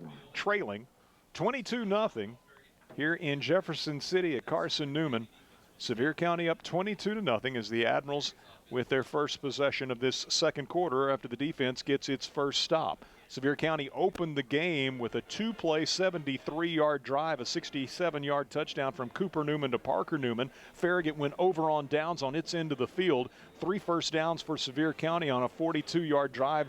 Parker Newman receiving a 13-yard touchdown pass from Cooper Newman. Parker doing most of the work on that one to go up 15-0 after a 2-point conversion. Farragut on first down will run it right. Cruz Williams is blasted after a gain of a couple. Moves it out to maybe the 24-yard line. Call it a 3-yard gain for Cruz Williams. That will be for Williams his 3rd rushing attempt, netting 9 yards thus far. So Farragut committed a penalty on the extra point. Sevier County brought the offense out, needing only 1.5 yards, and got the 2-point conversion on the run by Patterson to make it 15-0 midway through the first quarter. Then a Farragut fumble, and Sevier County capitalized, getting the ball in Farragut territory, deep in Farragut territory, a 1-play possession as Zach Banks took it 22 yards to the house, fumbled into the end zone, but recovered it in the end zone. And the extra point making it 22-0. That's where we stand currently as Sadler, running right this time, gets to the 30. Strong, hard run for Elijah Sadler there, cutting it back against the grain and getting the extra yardage out of it. 6 yards for Elijah, setting Farragut up at 3rd down and 1. The Admirals are 1 of 3 on 3rd down. I don't think they got this one. Farragut, I was actually still looking down at my stat sheet, and I think the Admirals Haig got it on the dive, and Sevier County swallows it up. It'll be 4th down, no gain at all for Farragut. Alexis Martinez coming up out of the pile with the ball, trying to convince the referees that there was a fumble, and then Brenton pointing to the ground saying, I was down. 22-0. Clock rolling, 8:45 to go, second quarter here at Bergtar Stadium in Jefferson City, and the Admirals get the play call in the person of Nathan Schilling. He'll be lined up as the tight end on the left as the Admirals quickly to the line, tight formation, handed off. Cruz Williams cleared the 30, got to the 31. That should be a first down for Farragut out to the 32-yard line. So it'll be a Hearthside Bank first down for the Admirals. Hearthside Bank, our first down sponsor again this year, located on the southeast corner of Concord Road and Kingston Pike in Farragut. Smoky Bears subbing in Drake Meek at defensive tackle, and then also seeing Jackson Perry, the tight end, come in as a defensive lineman. Looks like Haig going back up the middle again, getting a nice push for about 6 yards at least. 32 to the 30, we'll see, maybe 37 based on the near side judge. So call it a 5-yard gain for Brenton on first down. Ball on the near side hash. Farragut moving right to left in this second quarter, trailing 22-0. Clock rolling 7:50 to go until halftime. And Schilling again brings the play in as the tight end.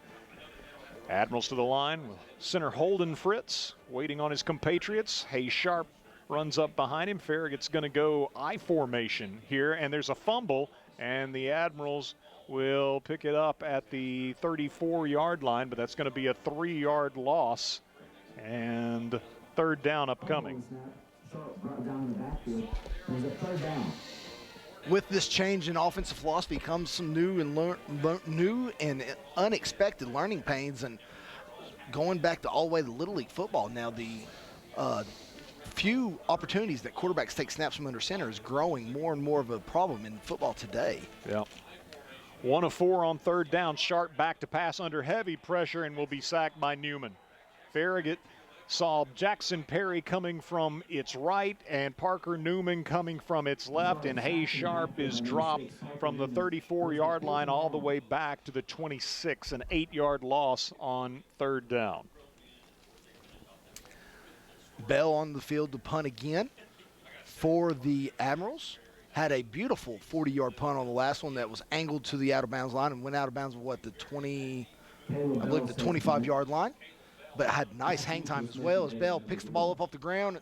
Low snap, low punt, but it might be effective. We'll see. He got a bit of a roll. Now it makes a right turn at Albuquerque and will be picked up across the way by Sean Raines, and it'll be the 45-yard line where Sevier County will have it.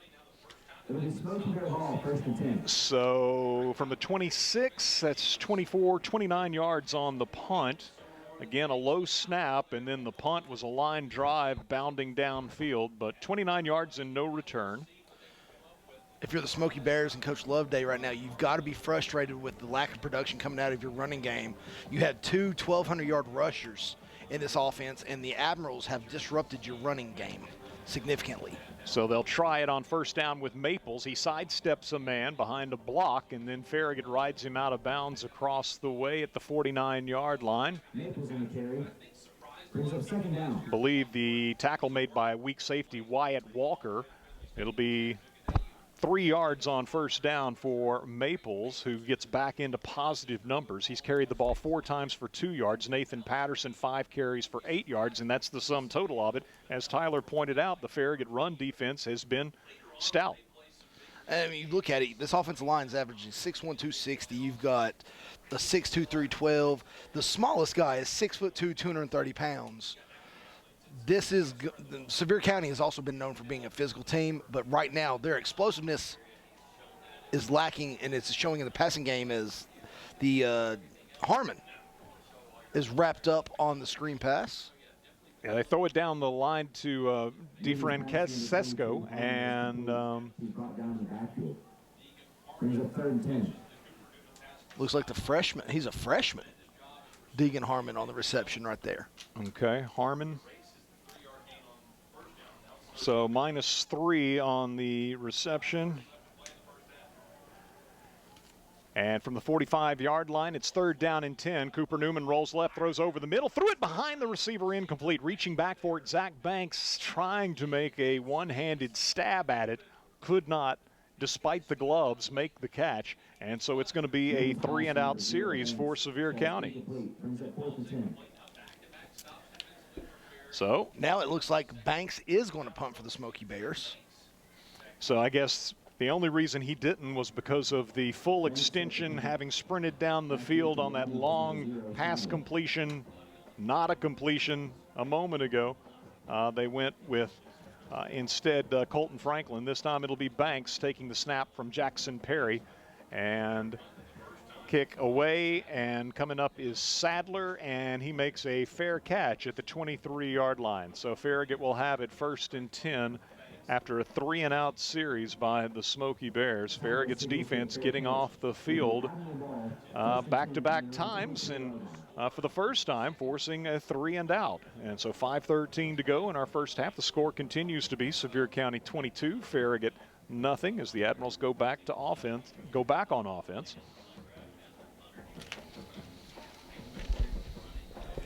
Ball going to be On the far hash, 22-yard line, the Admirals going right to left. Fritz getting over the ball for the Admirals. Handoff, and Cruz Williams coming left is popped as he looks to cut it upfield. Got to the 25-yard line. That's going to be a 2-yard gain. And so Cruz Williams now with 5 carries for 13 yards. Elijah Sadler's carried 4 for 16. Hayes Sharp 2 for -11. Brenton Haig, I've got him 6 for 9. Didn't give him all of the loss on that fumble. I have to check the rules of stat keeping to know for sure. I gave the -10 to the team and -3 for Brenton at the point that he was popped and coughed it up. And here's a big hit as Farragut is greeted rudely by Mason Akers, as Cruz Williams is going to lose one of the 2 yards he had just gained on first down. You know, earlier I was really impressed that they were going away from Valentine at the one defensive end, but then Jackson Perry is on the other defensive end. It is like pick your poison, whichever defensive end you want to attack on this Bears defense. Farragut's 1 of 5 on third downs, facing 3rd down and 9 from the 24-yard line, and the Admirals are going to use their second timeout of this first half with 4:05 to go until halftime. The Admirals trailing Sevier County 22-0. Ball on the Admiral 24, facing 3rd and 9 when we return in 30 seconds. You're listening to Farragut Football, presented by Precision Garage Door Service, a name you can trust.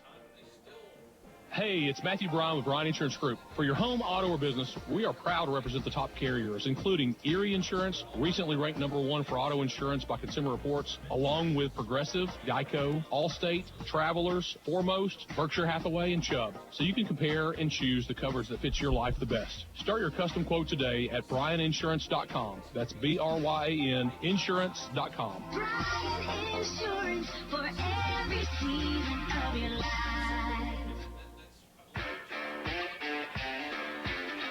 4:05 to go until halftime here at Berktar Stadium on the campus of Carson Newman University.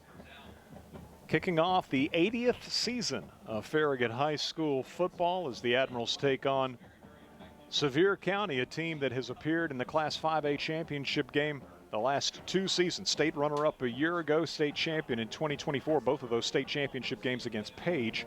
Handoff up the middle for the Admirals as I guess they try to cross them up a little bit, surprise them with the dive, but not a lot doing as the Admirals gain perhaps 2. I'm going to assume that was Haig on the carry.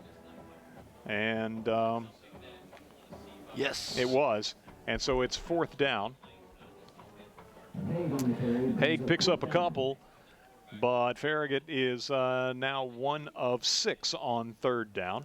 And it will be the 3rd punt for Farragut's sophomore Caleb Bell. Banks and Maples back deep for the Bears. Snap from Conforti. Sidewinding punt that will take a Farragut roll as the Smoky Bears move away from it, and the Admirals encourage it down the field as far as it can possibly trickle, and it'll be the 29-yard line. So that's going to be 45 yards for Caleb Bell. Very effective punt. No return on any of his 3 punts thus far. I got to say, for a sophomore, he handled that last punt that rolled back there to him with some very, very nice patience and confidence. Was able to get the ball out. While the ball did not fly through the air like he wanted, he was at least got it off across the 50-yard line. Sevier County from its 26-yard line, leading 22-0. There's going to be in jet motion taking a little shovel pass, and Farragut comes up and lays the wood. Is that I think that was, Mason Swore. Beautiful tackle. So Noah Mendoza comes in jet motion, takes the little toss. That'll go as passing yardage. And I disagree with that in the stat keeping. I know that you're following the rules, Yeah. but that's not a pass, ladies and gentlemen. That's a glorified handoff. I said 26. It's the 29-yard line where this possession starts. So no gain. And back to pass. Cooper Newman throws at the 36-yard line. Farragut comes up with Swore making the hit on Diego DeCourcy. That's going to be a gain of 7. It'll be 3rd down. Also on that jet play, I think Bailey Pyle deserves a big assist on that as well, helping expand that play and making it to where it was 21. Mendoza stretched that play out and allowing Swore to come up there and get him in open field. 3rd down, and they'll throw it away. Farragut brought some pressure, and Cooper Newman just dumps it out of bounds as Farragut applying pressure in the person of Cameron Beaver up front. It's 4th down. The Bears sending the punt unit on again right now as Cooper Newman put the ball over here, and I think Coach Courtney might have had a good grab at it. So that's back-to-back 3 and outs and 3 straight stops by the Farragut defense. Of course, with Zach Banks back there, looking at him being listed as a quarterback, wide receiver, defensive back, I think that I would be aware, make sure you're in a punt-safe formation right here, that he does not try to take off with this ball. Elijah Sadler waits, and it's a knuckleball. As Sadler gets away from it, that's going to take a big Sevier County roll. Now it holds up a bit after it reaches the 25-yard line. But Farragut from its 24-yard line takes back over possession as we now have 1:42 remaining in the first half, and the Admirals trailing 22-0. First half, in some ways reminiscent of last year's game. Farragut got a stop early in that game, but then muffed a punt inside the 10. Sevier County scored one play later to take an early 7-0 lead. And then the Admirals needed to get off the field a couple of times, but Sevier County converted 4th downs, one of which went for a long touchdown. And they jumped ahead 20-0, having missed an extra point. Jumped ahead 20-0 at halftime. Here early on, the Smoky Bears did as they pleased, scoring on their first 3 possessions, but now 3 possessions in a row, the defense has made the stops for the Admirals as Cruz Williams takes it on 1st down, and the Admirals from the 25-yard line not going to get anything. Wrapped up on the left side. Elijah Valentine coming from his defensive end spot and making the most out of his flowing down the heel line and making that play work right there for the Smoky Bears. Would like to see Cruz be able to plant his foot and get vertical in there a little bit quicker on that sweep play. 7 carries, 12 yards for Cruz Williams. He goes in motion. They give the ball up the middle to Sadler. And Sadler got a couple, no more. 3rd down now, 59.3 seconds to play, and Sevier County will use its 2nd timeout. So both teams down to 1 timeout remaining in this first half. The Admirals 3rd down and 8 from their own 27-yard line, trailing 22-0. Back in 30 seconds with more as you listen to Farragut Football, presented by Precision Garage Door Service, a name you can trust. Whether you're cheering on the home team or building your dream home, David's Abbey Carpet and Floors has you covered. From engineered hardwood to luxury vinyl, elegant porcelain to natural stone, David's has the winning design for every room and a championship team ready to help you score the perfect floor. Locally owned and proud to serve our communities from locations in Farragut, Marable, and Pigeon Forge. Visit David's Abbey Carpet and Floors in-store or online today, where the Admirals shop for floors. Teams returning to the field. It's 3rd down and 8 for the Admirals from the 27-yard line of Farragut. The Admirals 1 of 6 on 3rd down in this first half, and they'll hand it as coming around, swooping through the backfield comes the wing back or the slot man, Elijah Sadler, moving right to left, and he is bottled up and dropped. Colton Franklin in on the tackle for the Admirals, and from the 27, they're actually going to lose a yard on that.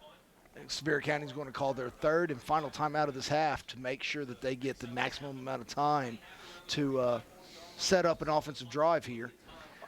You have to be expecting the explosive play coming from Cooper Newman here. No doubt, and he's got a wealth of receivers to throw to. Parker Newman has burned the Admirals for a couple of touchdowns. One, he got behind the secondary, the early one, and took it to the house, some 67 yards. The other one, pass thrown to the sideline, and he eluded a tackler and then just muscled his way into the end zone, fighting down the sideline. The other touchdown was just thrown down the line to the slot man, Zach Banks, and he got good downfield blocking and used his speed to get to the sideline and down the rail and into the end zone on a one-play 22-yard score and one-play possession and score.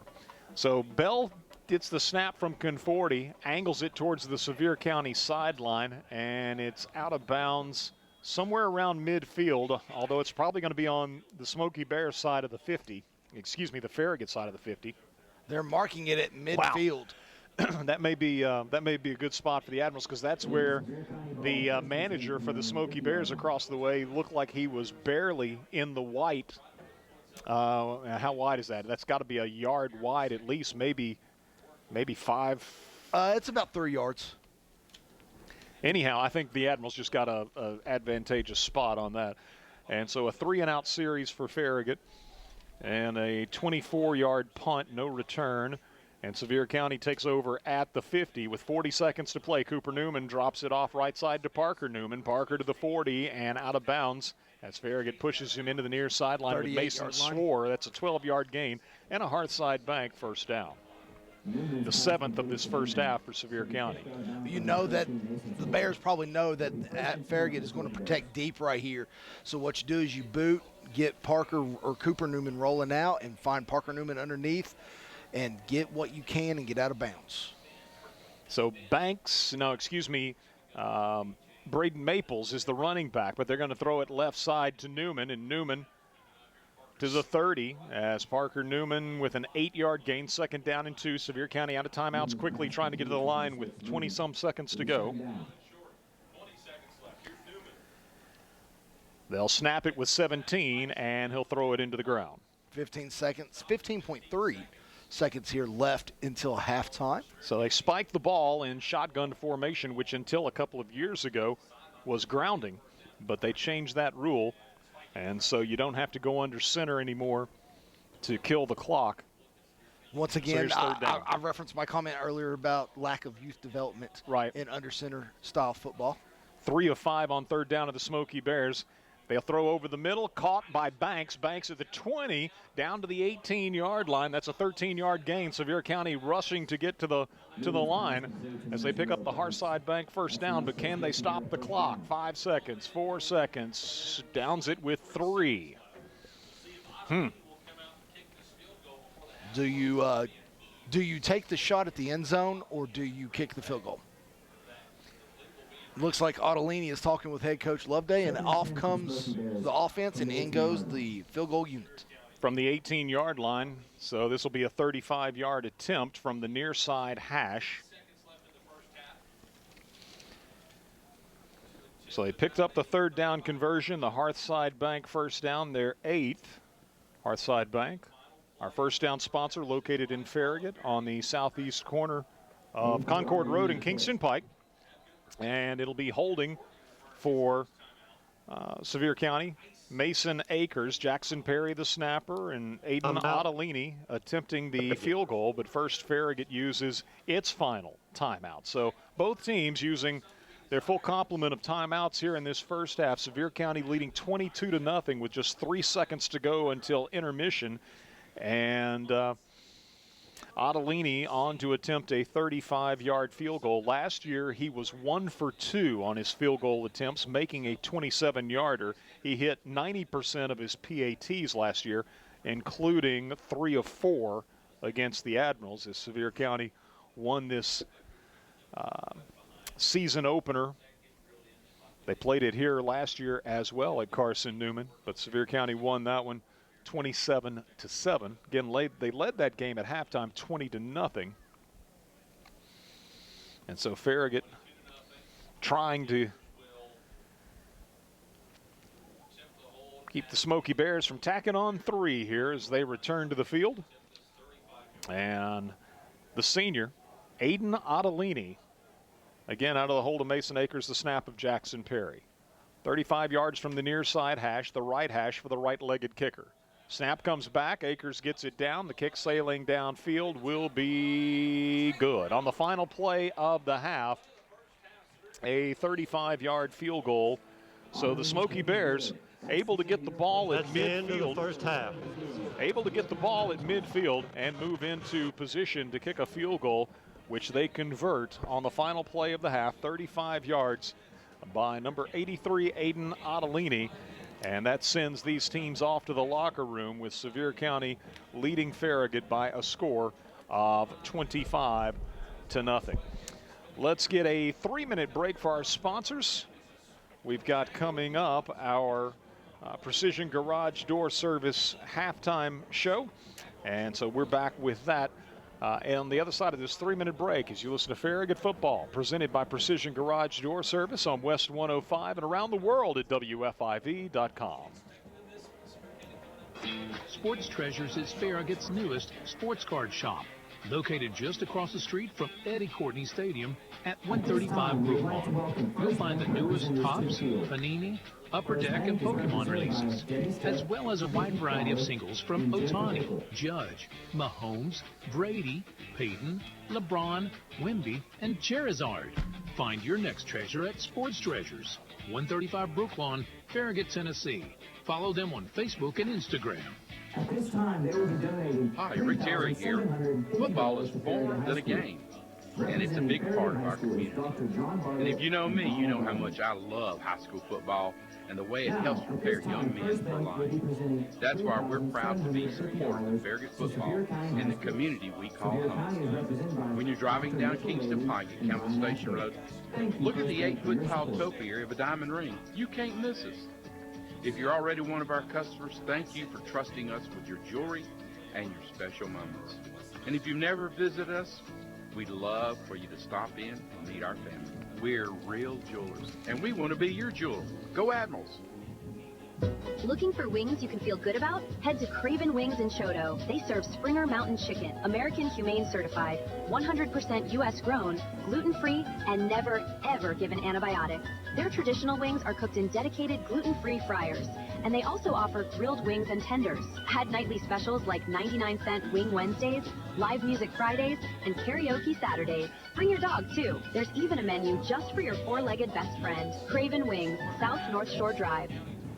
Is your Knoxville home handing you a honey-do list that's longer than an overtime football game? Leaky faucets, squeaky doors, and walls that need painting, or that deck begging for repair? Don't stress. Call House Doctors of Knoxville. We're your local trusted handyman experts, handling everything from small fixes to big home improvements for both houses and businesses. Locally owned and operated, our insured professionals tackle your to-do list so you don't have to. House Doctors' team of experienced pros get it done right, on time, and with a smile. Call us now, 865-448-4305, or visit housedoctors.com/Knoxville for your free estimate today. House Doctors of Knoxville, your home's best friend, accredited by the Better Business Bureau. Call today, 865-448-4305. At First Century Bank, we know a strong community is built on trust, teamwork, and a shared vision. Since 1894, we've been a dedicated local partner for families and businesses across East Tennessee. Whether you're cheering on the home team this weekend or planning your next big financial milestone, we're here to support your game plan with true hometown dedication.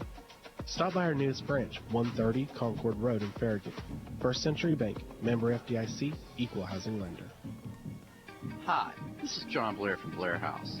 This time of year is filled with birthdays and anniversaries that call for gifting that is both personal and unique. At Blair House, we offer a wide variety of jewelry, chandeliers, and other unique and hard-to-find gifts for when the gift must be perfect. Blair House, your time-tested connection to the treasures of the past. Blair House, 210 North Forest Park Boulevard in Bearden. Follow them on Facebook and Instagram. Blair House Antiques, Bearden. WFIV 105.3 FM, Loudon, Farragut, Lenore City. You're listening to West 105.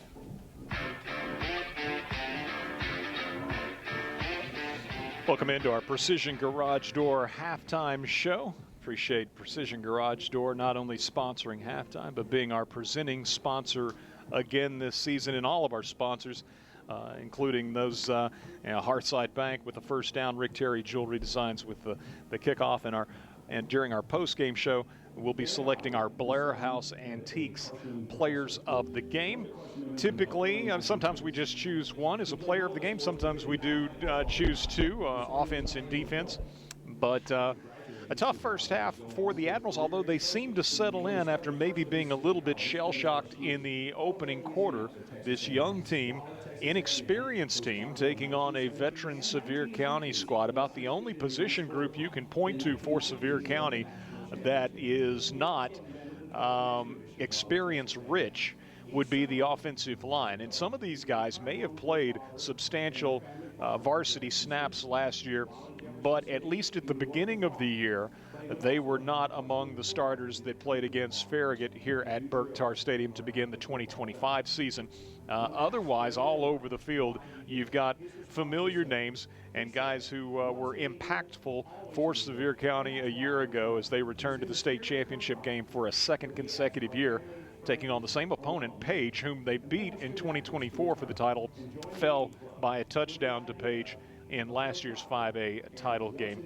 But an outstanding Sevier County team the last couple of years, and looks like basically more of the same for the Smoky Bears, who opened the game winning the coin toss and electing to receive. They went 73 yards in just 2 plays. There was a 6-yard gain by Nathan Patterson on first down, which was followed by a long pass to Parker Newman that covered 67 yards. Parker got a step on the Farragut secondary. Cooper Newman put it right on him. Again, those two not related, although the chemistry that they seem to have. One would think that they had thrown the ball growing up in the backyard playing catch, but not the case. But a couple of talented young men. Again, the quarterback, Cooper Newman, on the verge this year, if he can stay healthy, of becoming the state of Tennessee's all-time leader in passing yardage and passing touchdowns. And he is headed to the University of Connecticut.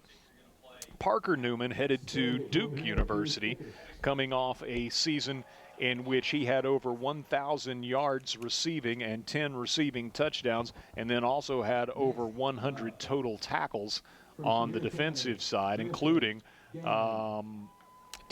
sacks, also had 4 interceptions and a couple of fumble recoveries. So those are guys that are highly touted, highly sought after college prospects who, again, have, at least for the time being, decided to take their talents to Connecticut and Duke, respectively. But they hooked up for the first touchdown as well as the second touchdown.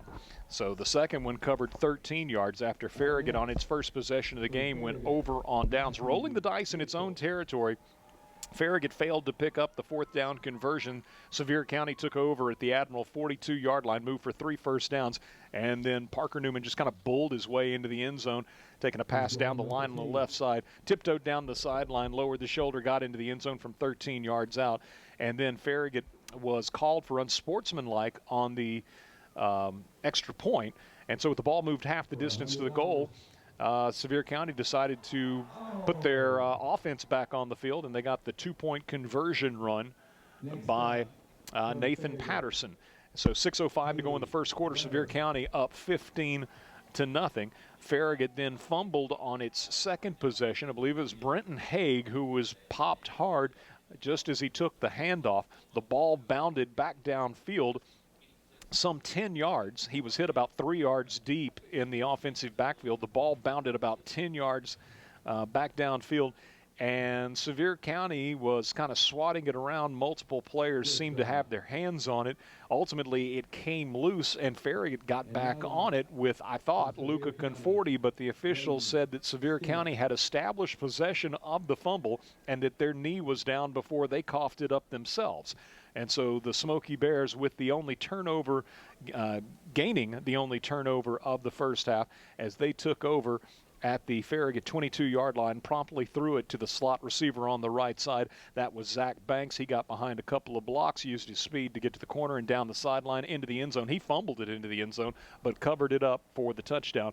And so 4:39 to go in our first quarter after Ottolini added the extra point. Sevier County up 22-0, and the Admirals in a world of hurt at that point. They would punt on what was their third possession of the night, as 40-yard punt, the first of the varsity career of sophomore Caleb Bell. No return. Sevier County, however, sees Farragut bow up defensively for the first time. They forced a punt. Admirals got the ball back at their 21, moved for 1 first down.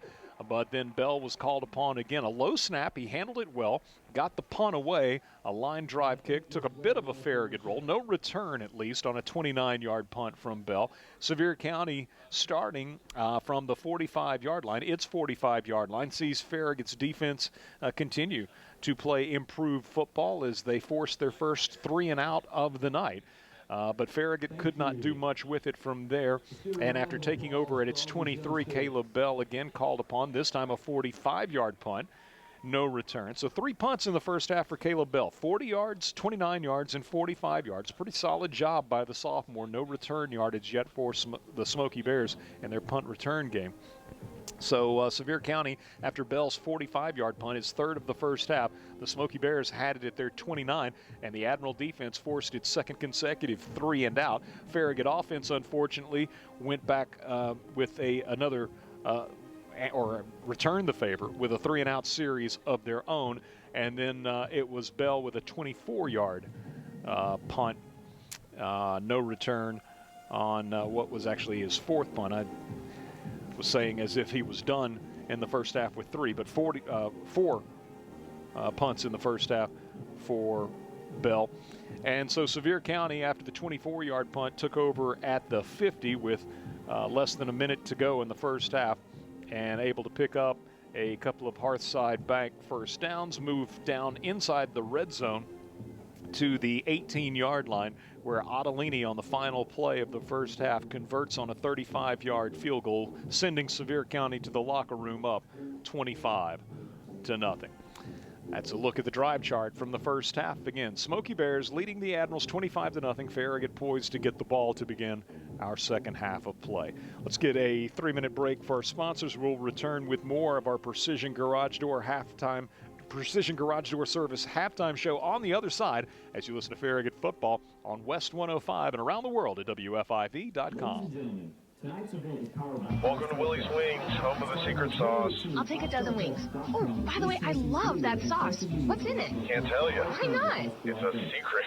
While many financial advisors claim to have the secret sauce, they don't. In fact, if their sauce is so good, why are they keeping it a secret? Derek Miser of Miser Wealth Partners doesn't keep anything a secret. He knows there's much more to retirement planning than stocks, bonds, and mutual funds. That's 865-281-1616 or online at miserwealthpartners.com.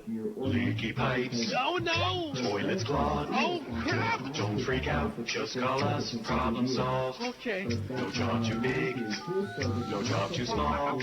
Oh, great. Repairs, installs, relax. We do it all. Valley Plumbing. Any plumbing issue, anytime. Call your Valley Plumbing professionals today at 865-351-0643 or visit valleyplumbingtn.com. That's valleyplumbingtn.com. Okay, is it just me, or did I get faster? You've been upgraded to TDS Mobile, my friend. Whoa, I'm streaming in the kitchen, video calling from the yard, even posted from the beach yesterday. No glitches. That's TDS for you. Strong coverage at home and a nationwide 5G network that follows you everywhere life happens. Switch to TDS Mobile and get 2 unlimited lines for just $29.95 a month for a year when bundled with internet. Visit TDS.com/mobile to get started today. Terms and conditions apply. See website for details. Here at the Mike Dyer Agency, we know insurance coverage options can be overwhelming. That's why we partner with Nationwide to help you find the best protection for you and your family's needs. Give us a call today at 865-966-2111 to learn more. Or visit our website at MikeDyerInsuranceAgency.com. And remember, Nationwide is on your side. Nationwide Mutual Insurance Company and Affiliates, Columbus, Ohio. When it comes to selling or buying a home in Farragut, Knoxville, Lenore City, and Maryville, 46 years of success matters. Trust the realtor homeowners know best, Phil Cobble, from Phil Cobble Fine Homes and Land. Phil Cobble delivers expert guidance, pre-marketing advice, strong negotiation skills, and maximum results you can take to the bank. Benefit from the knowledge and award-winning achievements of the leading realtor in your real estate community. Call Phil Cobble today to schedule your private home evaluation and marketing strategy. 865-675-7000. Visit PhilCobbleHomes.com. This is Travis Redmond from the Pizza Kitchen. We are so proud of our Farragut Admirals. Stop in to PK to pregame on Friday nights and plan to return for singer-songwriter Saturday nights. We are located in the Local Heights Shopping Center just a few miles east of Farragut High.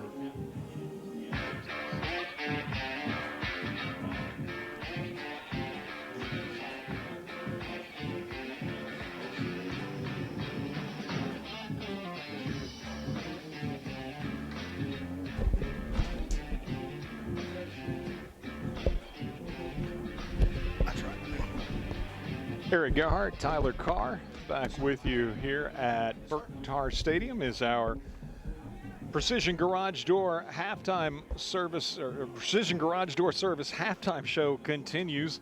And the Admirals trailing Sevier County 25-0 as Sevier County scored 22 first quarter points, touchdowns on all of the first 3 possessions for the Smoky Bears. And the Admirals held off the board, obviously, in the first half, while Sevier County on the final play of the second quarter, their only points of the second quarter, but on the final play of the first half, a 35-yard field goal by the Smoky Bears' Ottolini. That would be Aiden Ottolini. And so the Smoky Bears currently enjoying a 25-0 lead as Farragut will get the ball to begin our second half. Looking at the team numbers, Farragut with the lone turnover as the Admirals' Brenton Haig popped as soon as he took a handoff and coughed the ball up. Sevier County covered it up and scored one play later. That was their third touchdown. I've got Farragut with 3 Hearthside Bank first downs, Sevier County with 8. On third downs, the Admirals go 1 of 7 in the first half, while Sevier County 4 of 6. That should not be right. That's 4. It should be 4 of 7 for Sevier County on third downs. On fourth downs, Farragut 1 of 2. Sevier County did not go for it on fourth down. And penalties, the Admirals with a pair of penalties for 10 yards. Looking at the individual stats for Farragut, it's all in the rush game, all in the run game. Elijah Sadler with 6 carries for 15 yards. Cruz Williams with 7 carries for 12 yards. Hayes Sharp, 2 for -11. One of those a fumbled snap under center, and so Sharp was able to cover it up but lost 3. The other one I think may have been the subsequent play when he was sacked for an 8-yard loss. So Brenton Haig with 7 carries for 11 yards. And again, I'll have to check the rules for stat keeping, but I gave Haig the negative yardage to the point of the fumble and then gave -10 to the team as the ball bounded downfield before being ruled recovered by Sevier County. So by my way of stat keeping, Brenton Haig 7 carries, 11 yards. Carter Collier, who got off to a good start. Farragut's first play from scrimmage, a 13-yard run off the left side by Collier. He's limited to 4 carries for 20 yards, and we didn't see him as the half wore on. We had seen him pull up a bit with a cramp, and so with Collier out, Cruz Williams got in the game in his spot and began assuming those carries. And so we'll see if Collier's able to return for the second half, if that was a matter of a rotation or if that was a matter perhaps of an injury. Carter was wearing the extra padding on the helmet as well in the first half. So I've got the team with -10. That is not a carry, however. Again, that was the same play as Haig's rush for -3. And so 13, 15, 22, 26 rushing attempts in the first half for Farragut for 47 yards. No passing attempts. The only time that Hayes Sharp dropped back to pass, he was sacked. So 47 total yards of offense. Meanwhile, for Sevier County, Braden Maples carries 4 times for 2 yards. Nathan Patterson, 5 carries for 8 yards. And that's it. In the running game, just 10 yards for Sevier County on 9 attempts. Admiral defense doing a good job against the run. Cooper Newman, however, 13 of 17 for 185 yards and 3 touchdowns. He completed 3 balls to Zach Banks for 49 yards, including a 22-yard touchdown. Braden Maples, 1 catch for 10 yards. Brody DeFrancesco, 1 catch for 7 yards. Parker Newman reeled in 4 balls for 101 yards and 2 touchdowns. Jackson Perry, 2 for 21. Noah Mendoza, 1 that netted nothing. Deegan Harmon lost 3 on his only pass reception. So again, 185 yards through the air for the Smoky Bears, 10 on the ground. 195 yards of total offense for Sevier County. Farragut with 47 as the Smoky Bears lead on the scoreboard 25-0. And the team's concluding their warm-ups, preparing for the third quarter. Let's step aside, put a wrap on our Precision Garage Door Service halftime show, and we will return with the third quarter on the other side of this break. You're listening to Farragut Football on West 105, around the world at WFIV.com, and our stadium cast here at Burt Tarr Stadium on the campus of Carson Newman on FM 89.7. You never think about your garage door until there's a little... I'll tell you what, let's go 2 minutes. 2 minutes. Oh, no. Or even the occasional... Now that can be good. That's why the pros at Precision Garage Door Service are available same day with fully stocked trucks to fix it fast. So we can turn into... Oh my, wow. Precision Garage Door Service, the name you can trust. At Hearthstone Bank, we understand that finding the right mortgage is a big decision. Whether you're buying your first home or refinancing, we offer personalized solutions to fit your needs. Our experienced team is here to guide you every step of the way with competitive rates and flexible terms. You deserve a mortgage that works for you, and we're here to make that happen. Visit Hearthstone Bank in Farragut today to learn more. Member FDIC, Equal Housing Lender. Hey, it's Matthew Bryan of Bryan Insurance Group. Need insurance? Bryan Insurance Group has you covered. Do you have team drivers? Check rates at Bryan Insurance Group and see if we can save you money. In today's world, it's nice to know you have a local agent who can fight for you and discuss all the benefits our carriers have to offer. That's why we recommend you call the Bryan Insurance Group. Get a free customized quote today at bryaninsurance.com. That's BRYAN insurance.com. Bryan Insurance for every season of your life. Whether you're cheering on the home team or building your dream home, David's Abbey Carpet and Floors has you covered. From engineered hardwood to luxury vinyl, elegant porcelain to natural stone, David's has the winning design for every room and the championship team ready to help you score the perfect floor. Locally owned and proud to serve our communities from locations in Farragut, Marable, and Pigeon Forge. Visit David's Abbey Carpet and Floors in-store or online today, where the Admirals shop for floors.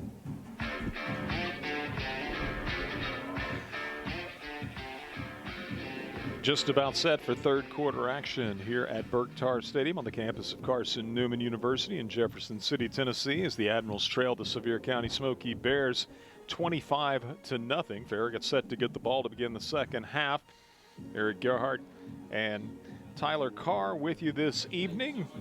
Nick Blankenship as well here at Burke Tarr, back in our WFIV studios, Dusty Street. And we thank you for joining us. Hope you'll be with us all season long, either on the FM dial, 105.3, West 105.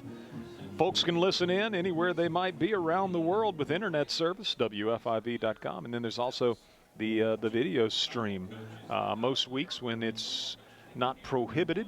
And even when it is, usually it will air after the game is over.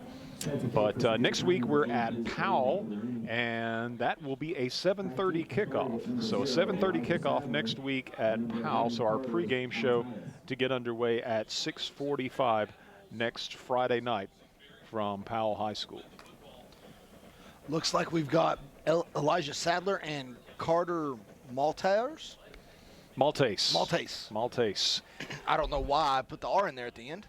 Rick Terry Jewelry Designs kickoff to begin our second half, and an effective kick was angled away from Elijah Sadler. He couldn't get there, and it will roll into the end zone for a touchback. So that's 2 Rick Terry Jewelry Design kickoffs resulting in touchbacks for Sevier County. Believe? Yeah, the others have been returned. The first kickoff, yes. So Farragut from its 20-yard line, as bringing them out will be junior quarterback Hayes Sharp, number 15, 6'2", 200 pounds junior. Ball in the middle of the field as the Admirals break the huddle and come to the line. Tight formation. Again, this variation of the wing tee. They give it to Sadler going right, and he is bottled up and thrown back. Good tackle by the Smoky Bears. Braden Russell, the Will linebacker, greets Sadler rudely, drops him for a 1-yard loss. I'd like to see Sadler keep going that to the outside. I know earlier I said sometimes you got to plant and get vertical. He had a little bit more of a seam that looked like opening up to the far side of the field. As we said earlier, you got to pick your poison. You're either going to run smack dab into Valentine or Perry, no matter what you do against this Bears defense. Sevier County crowding the line, of course. Back to pass to Sharp's going to let it go deep, and Farragut can't get there. Good coverage by Sevier County. A little bit element of surprise trying to get the ball down the field to Nathan Schilling, but good coverage by Sevier County. Admirals with their first pass attempt of the night. They dropped back to pass one time in the first half, but Hayes Sharp was sacked for an 8-yard loss. Sharp throwing a nice ball right there. Just good coverage on the thing by Mendoza on the route. Threw it down the seam on the right side, and now after the incompletion, it's 3rd down and 11 from the 19-yard line as the Admirals try to avoid a 3-and-out to begin the second half, trailing 25-0. They'll hand it off to Cruz Williams, and Williams looking for a hole on the right side, puts his nose down, gets what he can, which is going to be 3 or 4 yards, but even out to the 23-yard line, Farragut's still 7 yards shy of the necessary line to make. Caleb Bell coming into the ballgame, the 5'11" sophomore. None of his punts have been returned. Let's hope that trend can continue. 40 yards, no return, 29 yards, no return, 45, and then 24 late in the first half. Smoky Bears dropping back Braden Maples back deep as a single returner for the first time tonight. He's nearly at midfield as Caleb Bell from the 23-yard line, low kick. But he's going to get a great roll out of that. It was not a thing of beauty, but it's going to be pretty effective statistically. So from the 23-yard line down to the 36, we will say. So that's going to be 41 yards and no return. Coach Loveday, Smoky Bears coming out, starting out the 36-yard line. Ball right center of the field, in between the hash marks, more to the right-hand side. As, flip my sheet here, as Cooper Newman runs into the huddle, brings the play. Only other game being played today, Fulton and Macon County. Everybody else got week 1 in the books. Play fake for Cooper Newman, loads up and lets it go deep. He's got a man running stride for stride with him is Sean Raines. Incomplete as he looks for Zach Banks down around the 20. So they throw the post on the first play, and good coverage by Farragut senior Sean Raines. Good job by Sean staying stride for stride right there when you're in that man coverage. You want to make sure that you've got your hand in their hip pocket, staying stride for stride with them and staying with Banks. And I would probably bet that they made a note of know where 0 is at on the field at all times as Banks comes up again. And, yeah, Sean Raines across the way makes the play on the slot receiver. He was trying to use a big receiver outside to shield him away from the Farragut cornerback, but Raines would have none of it and wrestles to the ground for no gain. Noah Mendoza, in fact, we'll say Mendoza lost a yard.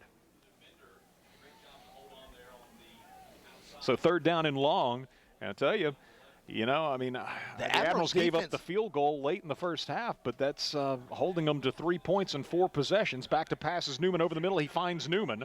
And at the midfield stripe, it'll be a first down as they convert on 3rd and long, moving the ball from the 35 to the 50. Right over the middle, it goes to Parker Newman for 15 yards. Wyatt Walker stepping in there, making a nice open field tackle. You look at Newman, you look at Perry.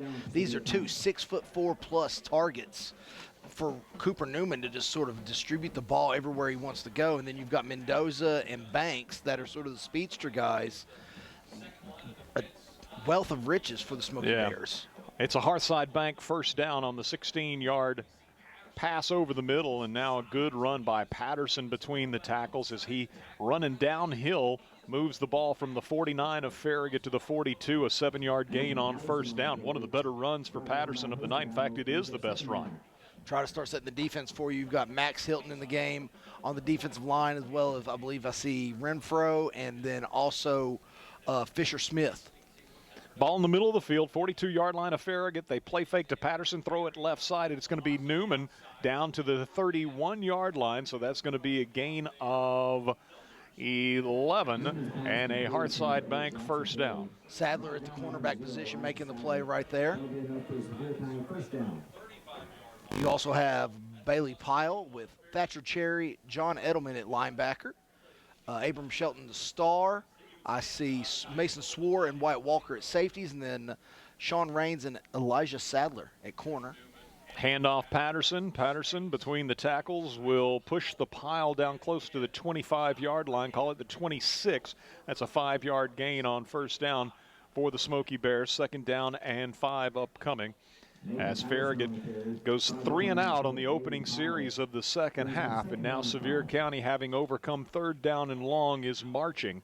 They've got the ball at the Farragut 26, 2nd down and 5, leading 25-0 as the clock rolls.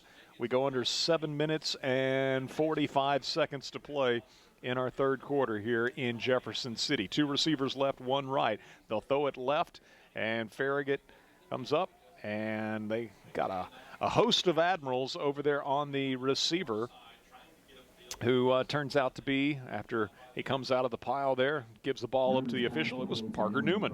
And so I don't think there was any gain. It'll be 3rd down.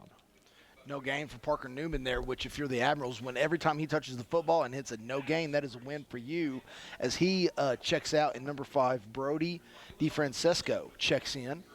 Newman goes to the bench with 7 catches tonight for 128 yards and a pair of touchdowns.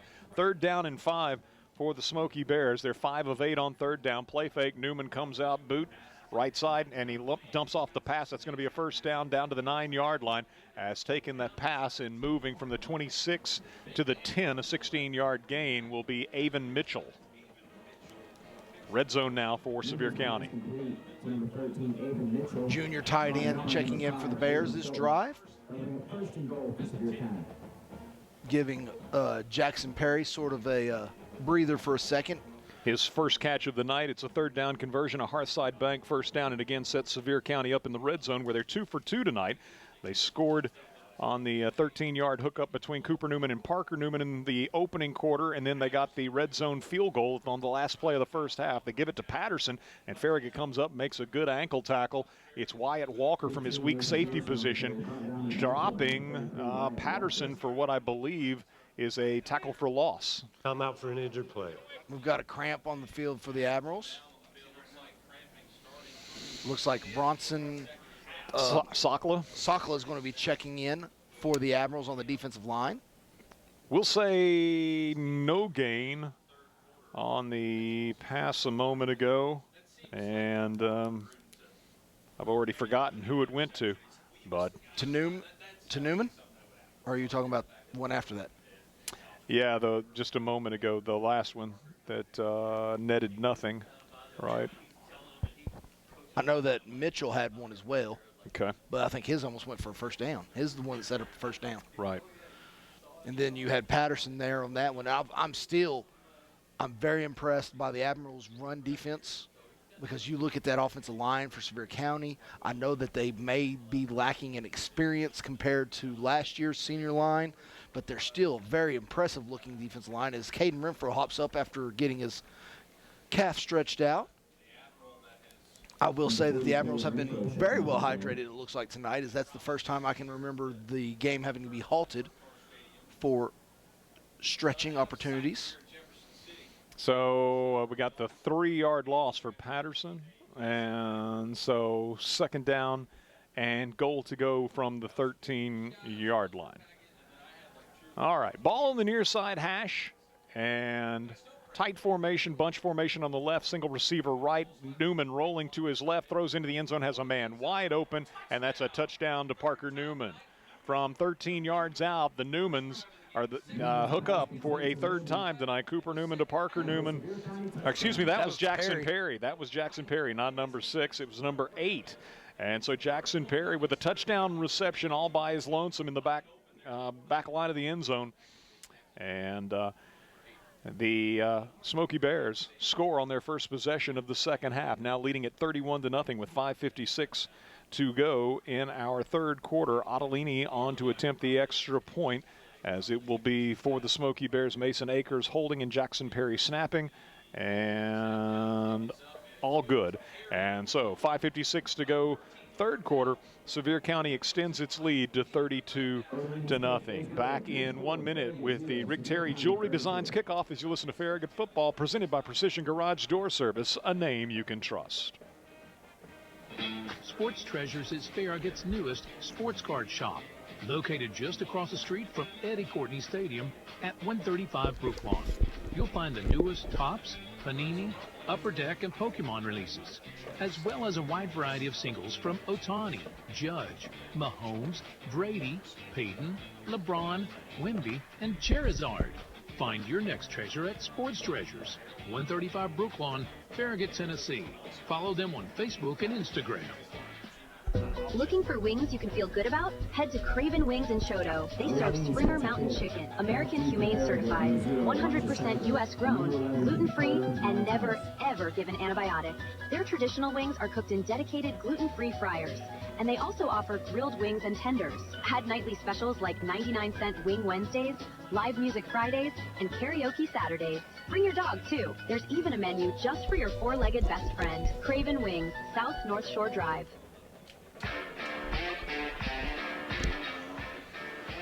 A short bounding kickoff taken by Max Hilton for Farragut, and he moves it back upfield from about the 20 across the 30 to the 32-yard line. That's where the Admirals go to work, trailing 32-0, and the clock starts rolling nonstop with Sevier County leading by more than 30 in the second half. It's 32-0 as that Rick Terry Jewelry Designs kickoff. And the Admirals with some of their better starting field position on the night following a Rick Terry Jewelry Designs kickoff. The score, capping a 64-yard drive a moment ago, 13-yard touchdown pass from Cooper Newman to Jackson Perry. Looks like was that Cruz on the dive right there, gaining 3 yards for the Admirals. 2nd down and 7 for the Admirals as they move from the 32 to the 35. Cruz Williams now with 18 yards on 9 attempts tonight. Farragut still doesn't have any passing yardage. They hurry to the line. Got split backs, handoff, and that's going to be Brenton Haig, I'm pretty sure, trying to find a hole in the middle. He cleared the 35, got to the 37. So it's 3rd down and about 5 to go. And Sevier County cramping now. Looking at it, you've got up front for the Admirals, Luca Conforti at left tackle, Bennett Barcroft at left guard, Holden Fritz at center, John Edelman at right guard, and Carson Hulsey at right tackle. Max Hilton been most of the way tonight, all the way tonight as far as I know, at tight end. Also, you've got Jackson Willis and Nathan Schilling rotating at wide receiver. For the Admirals, Hayes Sharp under center, in control of this new-look Admiral offense. Well, popping up for Sevier County after getting stretched out a bit is Alexis Martinez. He's been in quite a few defensive plays tonight. I would say his is probably, he earned that cramp tonight. Middle linebacker. Last year, 51 total hits. Had a fumble recovery, a tackle for loss, but he's the starting Mike backer for Sevier County. So Gets a little hydrated, gets a little stretched out, heads to the sidelines, and I guess Sevier County gets into the ball game in his stead. Isaac Taylor Stanley, a junior, 5'7", 181, wearing 32. Admirals to the line facing third down. They are 1 of 8 on third down tonight. And the Admirals run it up the middle and are pushed back. Forward progress to the 39, where it's fourth down. And that was Cruz Williams. Caleb Bell coming back on for the Admirals. So the Admirals with back-to-back 3-and-out series here in the second half. Opened the second half, took the opening Rick Terry Jewelry Designs kickoff that was a touchback, could not pick up a first down. Sevier County then marched 64 yards. The Admirals with the Rick Terry Jewelry Designs return on the kickoff out to the 32, but a 3-and-out series, and now Bell's punt will go, well, it did not. It stayed inbounds, and Farragut will get a couple of additional yards out of that, is from the 39-yard line down to the 27, right? So 23 and 34. Let's see. 23, yeah, 34 yards on the punt. We have Sackler and Beaver on the defensive line. I believe Renfro's back in at nose guard. Fisher Smith, I believe, maybe also making an appearance. Bailey Powell at Jack linebacker. From its 27-yard line, they'll run it up the middle, and Maples has first down yardage. Probably his best run of the night. Good push by Sevier County, and Maples moves the chains. A Hearthside Bank first down as he moves from the 27 to the 38. Dylan Parks in at linebacker for the Admirals as well, the junior. That'll be Hearthside Bank first down, number 12 of the night for Sevier County, and they're in a hurry. And they give it to Maples, and again, running between the tackles. He's got first down yardage, rips off 10.5 yards, call it 11 more, I guess, from the 38 to the 49. 11 yards on back-to-back runs by Braden Maples, a pair of Hearthside Bank first downs. Walker and Swore together in there on the tackle. 13th first down of the ball game, and the ball just shy of the midfield stripe. It's in the middle of the field as Sevier County moves left to right late in this third quarter. Clock running nonstop with the Smoky Bears up 32 to nothing. And Sharp goes off across the way. Martinez checking into the ball game. Maples goes off, as does Nathan Patterson. So you've got Zach Banks in the backfield and Alexis Martinez, right? Yes. Martinez in the pistol behind Cooper Newman. Farragut bringing the blitz. They hand it off to Martinez, and he got to midfield, kept chugging, but Farragut wraps him up, brings him down. Is that Swore again coming up from the safety position? 13, yes, is Thatcher Cherry checks back in. 35, Alexis Martinez on the carry. Brings up 2nd and 8. Martinez picks up 2. Farragut had in on the tackle Bronson Sakla.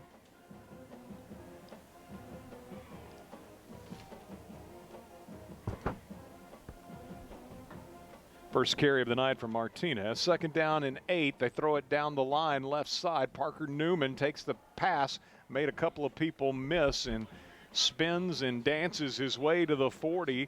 That's going to be a 9-yard gain and a Hearthside Bank first down. Got some athleticism, does the big guy. I believe that's why the University or Duke is very interested in him. Being sort of curious to see what he does at the next level, because, like, does he play sort of that jack edge rusher like he plays currently? Is he more of a star guy? I don't know exactly how he's going to fit in at the next level and what it's going to look like for him. And that'll be the final play of the third quarter. A Hearthside Bank first down on the 9-yard completion from Cooper Newman to Parker Newman. And the ball situated at the Farragut 40 as these teams flip-flop the field here, heading to the fourth quarter. The Smoky Bears leading Farragut 32 to nothing. Sevier County with a touchdown in that third quarter on their lone possession, a 64-yard drive, the 13-yard touchdown pass to Jackson Perry from Cooper Newman. And so again, 32-0 our score. Fourth quarter on the way after this break for our sponsors. You're listening to Farragut Football presented by Precision Garage Door Service, a name you can trust. At First Century Bank, we know a strong community is built on Probably trust, a minute, but we might. teamwork, and Yeah, a just shared do a vision. minute. Just do a minute. Since 1894, we've been a dedicated local partner for families and businesses across East Tennessee. Whether you're cheering on the home team this weekend or planning your next big financial milestone, we're here to support your game plan with true hometown dedication. Stop by our newest branch, 130 Concord Road in Farragut. First Century Bank, member FDIC, equal housing lender. Hi, this is John Blair from Blair House. This time of year is filled with birthdays and anniversaries that call for gifting that is both personal and unique. At Blair House, we offer a wide variety of jewelry, chandeliers, and other unique and hard-to-find gifts. But when the gift must be perfect. Blair House, your time-tested connection to the treasures of the past. Blair House, 210 North Forest Park Boulevard in Bearden. Follow them on Facebook and Instagram. Blair House Antiques, Bearden. Well, first play of the fourth quarter, Cooper Newman looking for a backside pass. I think Braden Maples was who he wanted to go to, and Farragut had sniffed it out. And so he chucks it out of bounds. And we've got a ineligible receiver downfield for Sevier County. So that play disrupted by Farragut anticipating it well. And either somebody was covered up and got downfield, or because the flow of the play was messed up, a lineman got downfield. Whatever, Farragut takes the penalty rather than the incomplete pass. So it's first down and 15, and Newman rolling right, throws low, incomplete at the 45 of Farragut. Admirals had, I believe, Sean Raines over on that side of the field. Brings up second and 15. Also for Farragut, I think Mason Swore in the neighborhood. It'll be second down and 15. That was the first penalty of the ball game against Sevier County for that ineligible man downfield. Farragut's only been flagged twice, if you don't count the extra point that led to Sevier County's decision to go for two on their second score of the game. But 2 flags, 10 yards for Farragut. 1 flag, 5 yards for Sevier County. Play fake, they dump it off. And taking that pass will be Avon Mitchell. And Mitchell, working his way downfield, will be corralled from the 45-yard line. He got down to the 34, so an 11-yard gain. Third down upcoming. Pass complete to number 13, Avon Mitchell. Brings up third down. 260 yards passing now for Cooper Newman. Here's third down for the Smoky Bears, who are 2 of 2 this half and 6 of 9 in the ball game on third down. Farragut limping off as Swore leaves the game, the safety, and Carter Maltese checks into the secondary for the Admirals. 32-0. Sevier County leading Farragut here in Jefferson City. Loaded pistol look for the Smoky Bears on third down and 4. Cooper Newman hands it off. They pop a big hole up the middle. Maples has the first down. Farragut hanging on to make the tackle at the 25-yard line. And so... Is that Walker on the tackle, I believe? I think so. Maples cramping again, getting off as he's got the straight-legged walk. Is, if you've ever cramped before, you know what that is, that experience. An 8-yard gain, a third down conversion. So now 7 of 10 on the night on third downs are the Smoky Bears, and they pick up Hearthside Bank first down, their 15th of the evening. Patterson is the running back. They'll play fake to him, then they drop the ball off again to what's becoming a favorite target, Avon Mitchell, and Mitchell gets down inside the red zone to the 17-yard line. That'll be a 9-yard gain, setting up second down and short. I believe there was also Sadler in on the tackle from his corner position. Second and short. Smoky Bears are 3 of 3 in the red zone tonight with a couple of touchdowns and the field goal on the final play of the first half. 8:30 to go. over the middle and incomplete, and Farragut might have been guilty of pass interference holding, but they don't throw the flag. And so incomplete pass on the slant. They'll bring up second down. Intended receiver, I believe, was Deegan Harmon. Looked like Farragut might have been draped on him a little bit early, but again, at this point in the game, official keeps the flag in the back pocket. Clock continues to roll despite the incomplete pass, with Sevier County leading by more than 30 in the second half. Bunch formation on the left side, single receiver right. Patterson takes the handoff, running left, and Farragut stacks him up on the corner. Great job as Sean Raines comes up from the corner position and makes the tackle at the 19-yard line, a loss of 3 for Patterson. Again, by and large, the run defense has been really good tonight for the Admirals. I mean, you look at last year giving up 164 yards per game on average, and tonight well under that, probably even well under the 100-yard mark.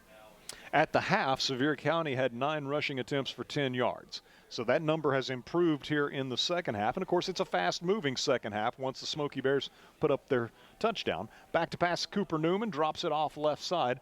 And making that reception will be Alexis Martinez. And Martinez moves from the 19 down to the 14 as Farragut in on the tackle with Thatcher Cherry. 4th down and 9 yards. The Bears can get a first down, but it looks like they are subbing in for a field goal, and it looks like we're going to have Ottolini back in. So this would be a 31-yard attempt. 4th down and 8 to go. The ball on the 14. And so the right-legged kicker, Ottolini, is going to push this one a little bit as the ball's on the left hash, kicking left to right. And the snap comes back. It's down. The kick is up and good from 31 yards out. So Sevier County continues to be perfect in the red zone. 4 of 4 tonight. A couple of touchdowns and a couple of field goals as Ottolini with his second of the night. This one from 31 after hitting from 35 on the final play of the first half. And the score now, Sevier County 35, Farragut nothing, with 6:15 to go in our ball game here in Jefferson City. Back with the Rick Terry Jewelry Designs kickoff in 1 minute as you listen to Farragut football, presented by Precision Garage Door Service, a name you can trust. Welcome to Willie's Wings, home of the secret sauce. I'll take a dozen wings. Oh, by the way, I love that sauce. What's in it? Can't tell you. Why not? It's a secret. While many financial advisors claim to have the secret sauce, they don't. In fact, if their sauce is so good, why are they keeping it a secret? Derek Miser of Miser Wealth Partners doesn't keep anything a secret. He knows there's much more to retirement planning than stocks, bonds, and mutual funds. That's 865-281-1616 or online at miserwealthpartners.com. Leaky pipes. Oh, no. Toilets clogged. Oh, crap. Don't freak out. Just call us. Problem solved. Okay. No job too big. No job too small. Oh, great. Repairs, installs, relax. We do it all. Valley Plumbing. Any plumbing issue, anytime. Call your Valley Plumbing professionals today at 865-351-0643 or visit valleyplumbingtn.com. That's valleyplumbingtn.com. Aiden Ottolini's kickoff, presented by Rick Terry Jewelry Designs, bounds at the 3 and across the goal line for a touchback. 3rd time tonight that's been the case. So Farragut will scrimmage from its 20. 5:35 to play. Clock is wound. Admirals trailing 35-0, and it'll be Haig off the right side. Running hard, got to the 26-yard line, and that might be Farragut's best gain on first down of the second half. Good hard running off the right side by Haig, who now helps out a Smoky Bear who's cramping. Although I think he was told, let one of his teammates take care of that.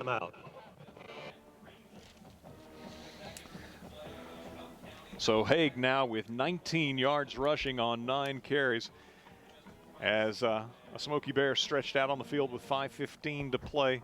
We've had, and now they're going to stretch both calves for the young man.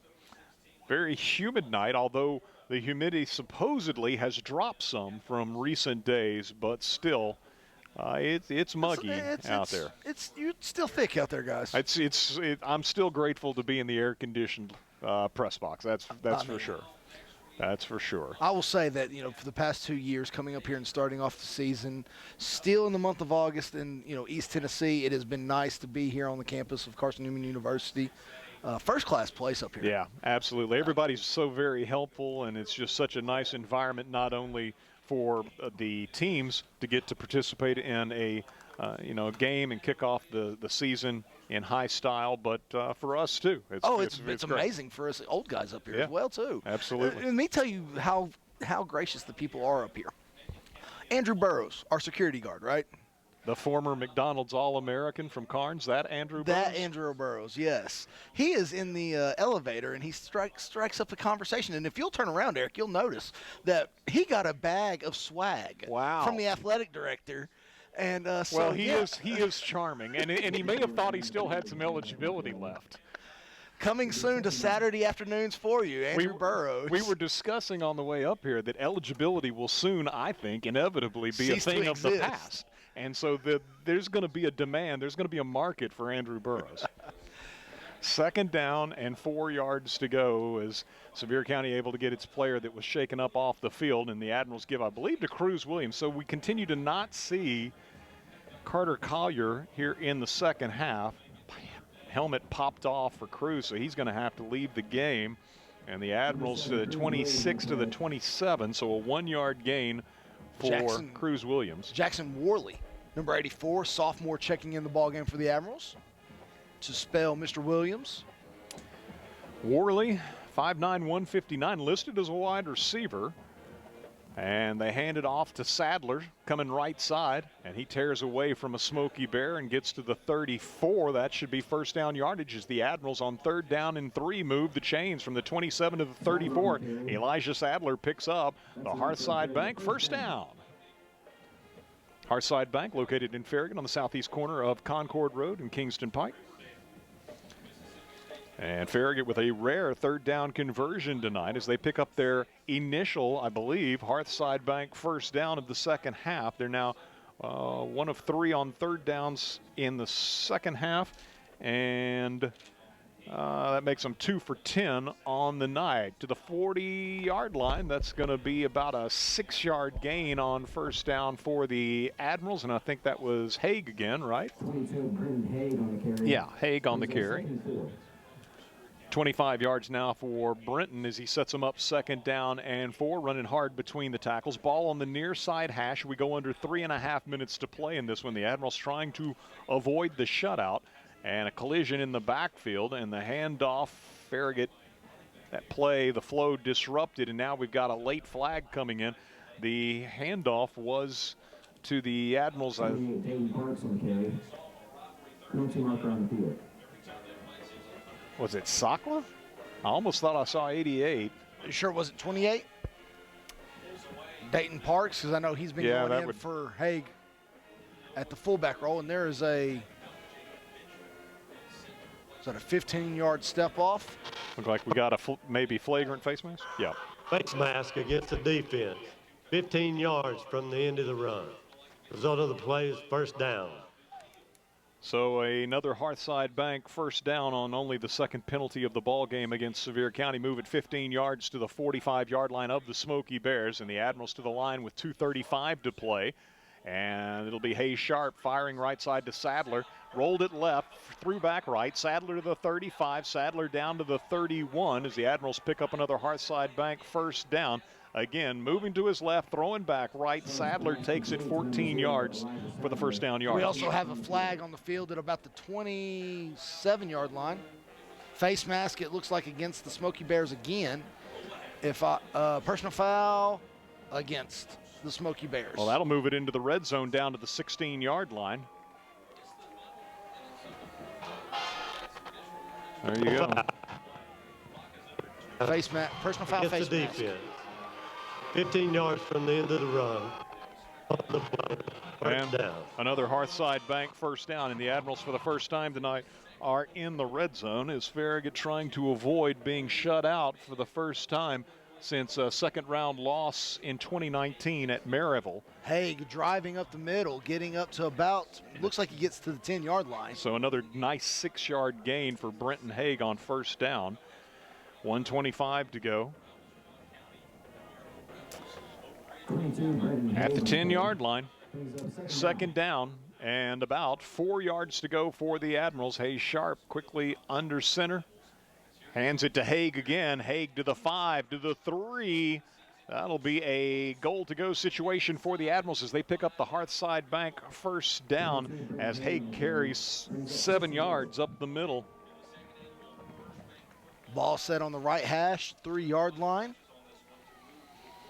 Admirals with their 8th Hearthside Bank first down of the ball game, and now goal to go from the 3. Handoff, Cruz Williams running right, looking for the end zone, stretching and coming up short at the 1-yard line. He gained 2, 23 yards now for him on the night. 35 seconds to play, and Farragut uses a timeout. So the Admirals trailing 35-0, again trying to avoid what would be their first shutout in the 2020s. And they're on the doorstep, 1 yard away, second down and goal to go as they use their first timeout of this second half. We'll have our post-game show, of course, coming up here shortly, and as part of that, we'll be selecting our Blair House Antiques player or players of the game. Next week's game at Powell High School is a 7:30 kickoff. All of the other games on the schedule slated for 7 o'clock starts, but I noticed, depending on where you look online, that it looks like probably the first half of the season, anytime Powell is playing at home, they're opting for a 7:30 start. So next week's Week 2 matchup at Powell, 7:30. Our pregame here on West 105 commences therefore at 6:45. 36.5 seconds to play. And the Admirals with second down and goal from the 1.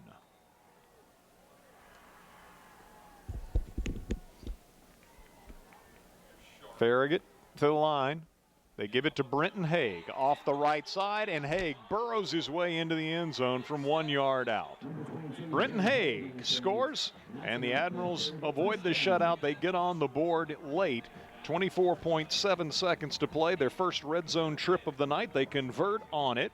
And congratulations to Brenton Haig on his first varsity touchdown.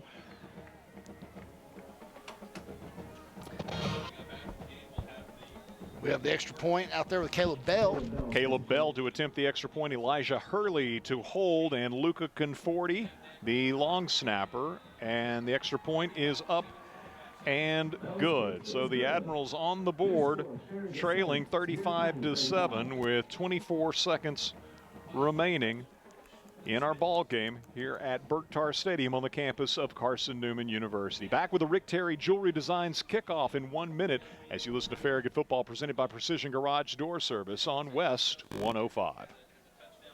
Welcome to Willie's Wings, home of the secret sauce. I'll take a dozen wings. Oh, by the way, I love that sauce. What's in it? Can't tell you. Why not? It's a secret. While many financial advisors claim to have the secret sauce, they don't. In fact, if their sauce is so good, why are they keeping it a secret? Derek Miser of Miser Wealth Partners doesn't keep anything a secret. He knows there's much more to retirement planning than stocks, bonds, and mutual funds. That's 865-281-1616 or online at miserwealthpartners.com. Leaky pipes. Oh, no. Toilets clogged. Oh, crap. Don't freak out. Just call us. Problem solved. Okay. No job too big. No job too small. Oh, great. Repairs, installs, relax. We do it all. Valley Plumbing. Any plumbing issue, anytime. Call your Valley Plumbing professionals today at 865-351-0643 or visit valleyplumbingtn.com. That's valleyplumbingtn.com.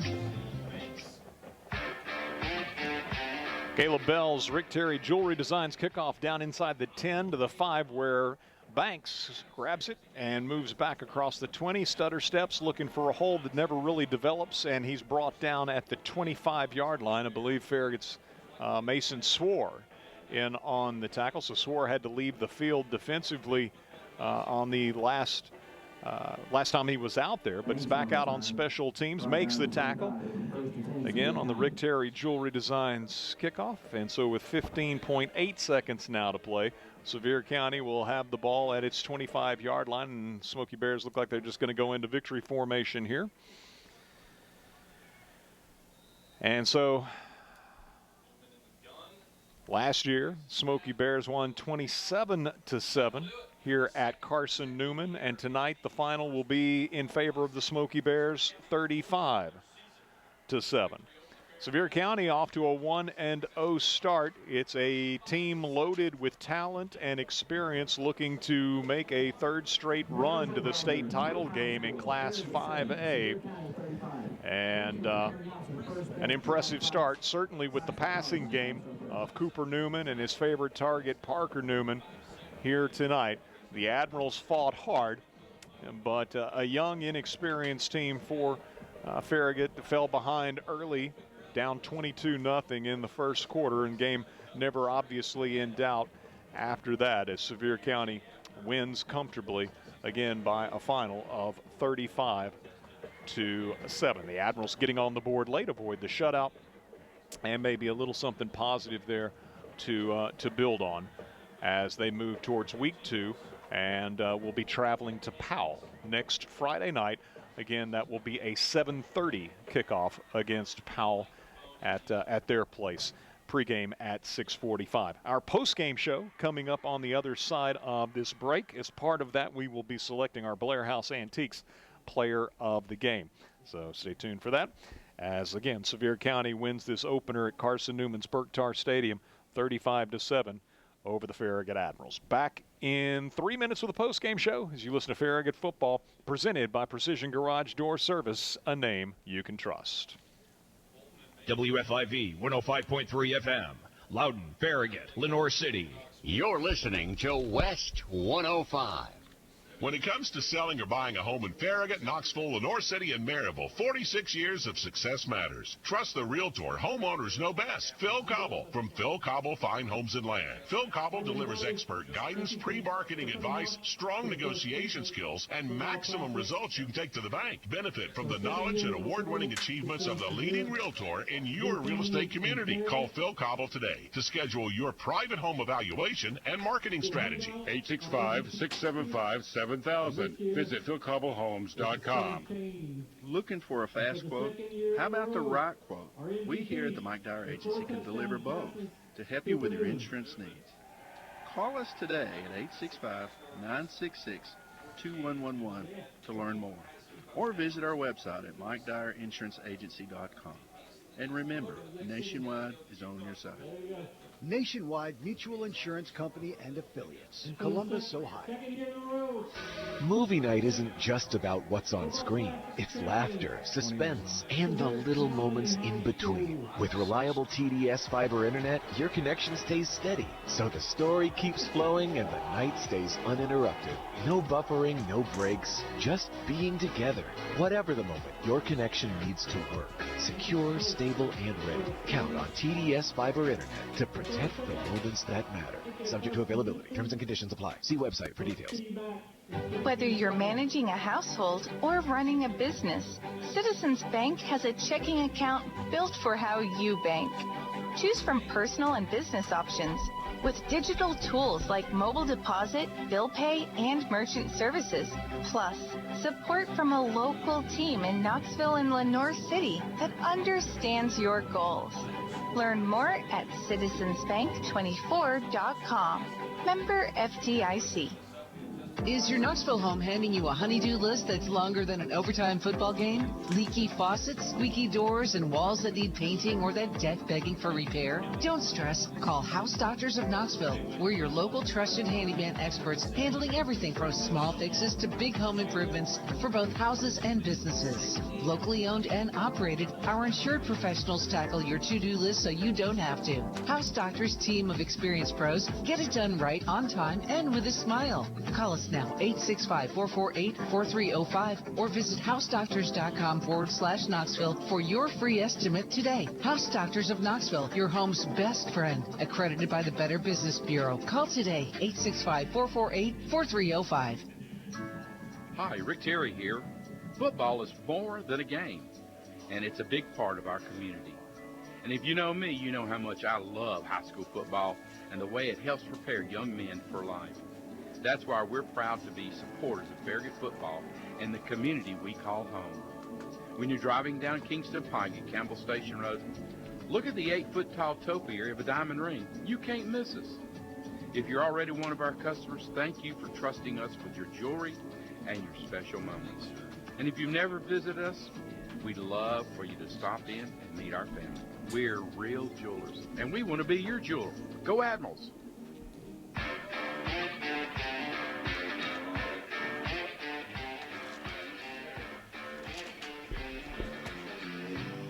Well, Sevier County wins for the second year in a row this season opening classic at Carson Newman. For the second year in a row, they recognize an MVP, and like last year at Sevier County, quarterback Cooper Newman, we'll get to his numbers here momentarily, but he was certainly a very impressive young man who, if he stays healthy, undoubtedly will break the Tennessee record for career passing touchdown and career passing yardage, and off to a strong start with the 2026 season here tonight, helping Sevier County to a 35-7 victory over the Farragut Admirals. Sevier County struck on its first three possessions of the game, scored on their first possession of the night with a 67-yard hookup between Cooper Newman and Parker Newman.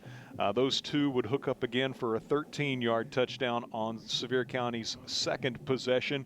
After a Farragut fumble, Sevier County took over in Admiral territory at the 22, a one-play possession, threw it down the line to the slot receiver Zach Banks, and he used his blocks and speed to get into the end zone. Sevier County up 22-0 with 4:39 to go in the first quarter. If you're wondering how they landed on 22, the Admirals were called for unsportsmanlike conduct on the extra point following the second touchdown. The ball moved half the distance to the goal, so Sevier County decided to put the offense on the field, and they scored on the two-point run by Patterson. So that got them to 15-0. The third touchdown, again, the one-play possession on Newman's short pass to Banks, who basically did it all on his own with some help from his blockers out front. That made it 22-0 with 4:39 to go in the first quarter. And then the only other points, as Farragut buckled down defensively from there, got a stop, the first stop of the night. I guess that would have probably been early second quarter, and then back-to-back three-and-out series by this high-powered Sevier County offense, as the Admirals got three consecutive stops before the Smoky Bears, going into the halftime break, took over at midfield, moved into field goal range, and converted on a 35-yard field goal by senior kicker Aiden Ottolini to make it 25-0 in favor of the Smoky Bears at intermission. Farragut went 3-and-out to begin the second half, and Sevier County promptly marched 64 yards, converting in the red zone for the third time in as many opportunities tonight with a 13-yard touchdown pass to Jackson Perry from Cooper Newman. He was all by his lonesome near the back line of the end zone. 5:56 to go in the third quarter. Sevier County up 32-0. And so in the second half, with the margin 30 points or greater, the running clock was initiated at that point. Farragut, with its second possession of the second half, again went 3-and-out. Sevier County ended up taking over at its 27, moved into the red zone, and settled for a 31-yard field goal by Ottolini, making it 35-0 with 6:15 to go in the contest. Farragut then with a touchback on the Rick Terry Jewelry Designs kickoff that followed. So they started at their 20, and aided by a couple of face mask penalties, the Admirals marched down the field and into the red zone, where Brenton Haig scores his first touchdown of his career, and the first, obviously, of the season for the Admirals. They avoid the shutout, scoring with 24 seconds to play. Haig with the touchdown run from 1 yard out. Caleb Bell's extra point was good, and there's your final score, 35-7.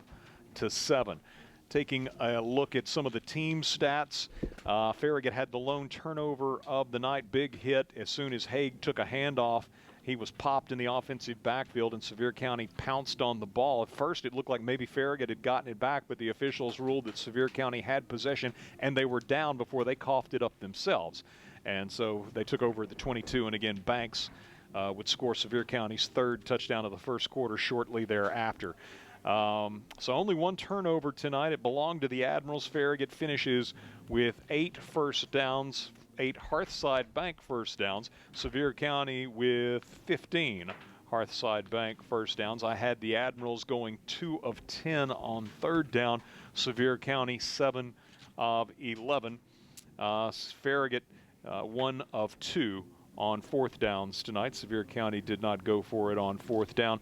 2 penalties for the Admirals. They were both in the first half, totaling 10 yards. Sevier County's penalties all came in the second half, 3 for 35. Pretty clean game all in all for a season opener. Not a lot of penalties, not a lot of turnovers, but Sevier County with a dominant performance as last year's Class 5A state runner-up, the 2024 Class 5A state champion.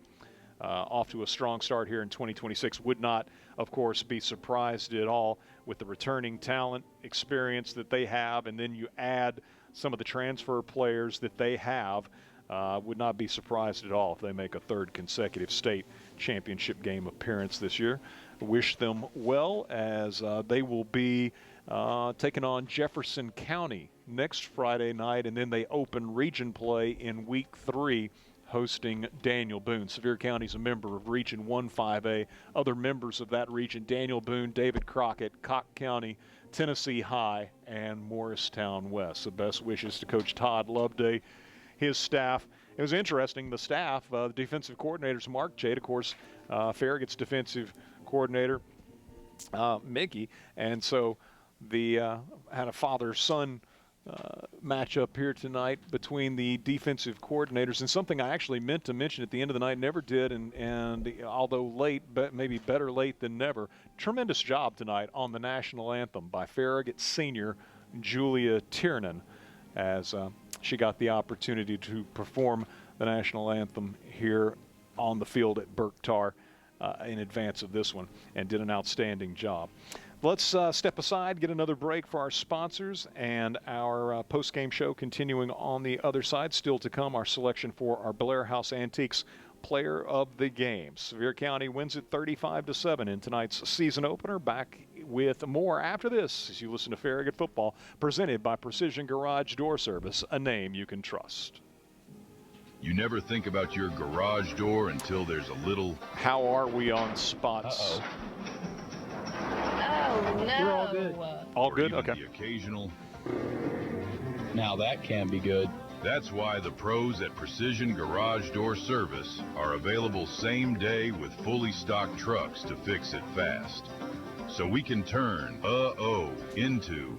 Oh my, wow. Precision Garage Door Service, a name you can trust. Looking for a bank that understands you? Hearthside Bank is proud to serve the Farragut community and beyond with personal service, trusted advice, and banking solutions you can count on. We're always within reach, whether you prefer banking in person, online, or on the go. Let us help you achieve your financial dreams. Hearthside Bank, member FDIC, equal housing lender. Hey, it's Matthew Bryan with Bryan Insurance Group. If you've recently completed a home improvement project, whether it's a new roof, a new kitchen, or an addition, make sure your insurance policy reflects those updates. The last thing you want is to be underinsured when it matters most. At Bryan Insurance Group, we'll review your coverage and make sure you're fully protected. Get your free customized quote today at bryaninsurance.com. That's BRYAN insurance.com. Bryan Insurance for every season of your life. Sports Treasures is Farragut's newest sports card shop, located just across the street from Eddie Courtney Stadium at 135 Brook-Lawn. You'll find the newest Topps, Panini, Upper Deck, and Pokemon releases, as well as a wide variety of singles from Ohtani, Judge, Mahomes, Brady, Peyton, LeBron, Wemby, and Charizard. Find your next treasure at Sports Treasures, 135 Brook Lawn, Farragut, Tennessee. Follow them on Facebook and Instagram. Looking for wings you can feel good about? Head to Craven Wings in Choteau. They serve Springer Mountain Chicken, American Humane Certified, 100% U.S. grown, gluten-free, and never, ever given antibiotics. Their traditional wings are cooked in dedicated gluten-free fryers, and they also offer grilled wings and tenders. Add nightly specials like 99-cent Wing Wednesdays, live music Fridays, and karaoke Saturdays. Bring your dog, too. There's even a menu just for your four-legged best friend. Craven Wings, South North Shore Drive.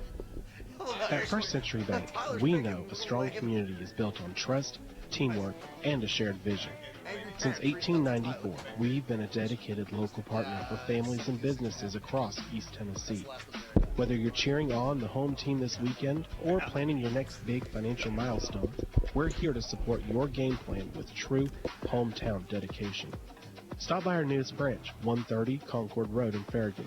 First Century Bank, member FDIC, equal housing lender. Whether you're cheering on the home team or building your dream home, David's Abbey Carpet and I can Floors take it has after you covered. this. From engineered hardwood to luxury vinyl, elegant porcelain to natural stone, David's has the winning design for every room and a championship team ready to help you score the perfect floor. Locally owned and proud to serve our communities from locations in Farragut, Maryville, and Pigeon Forge. Visit David's Abbey Carpet and Floors in-store or online today, where the Admirals shop for floors.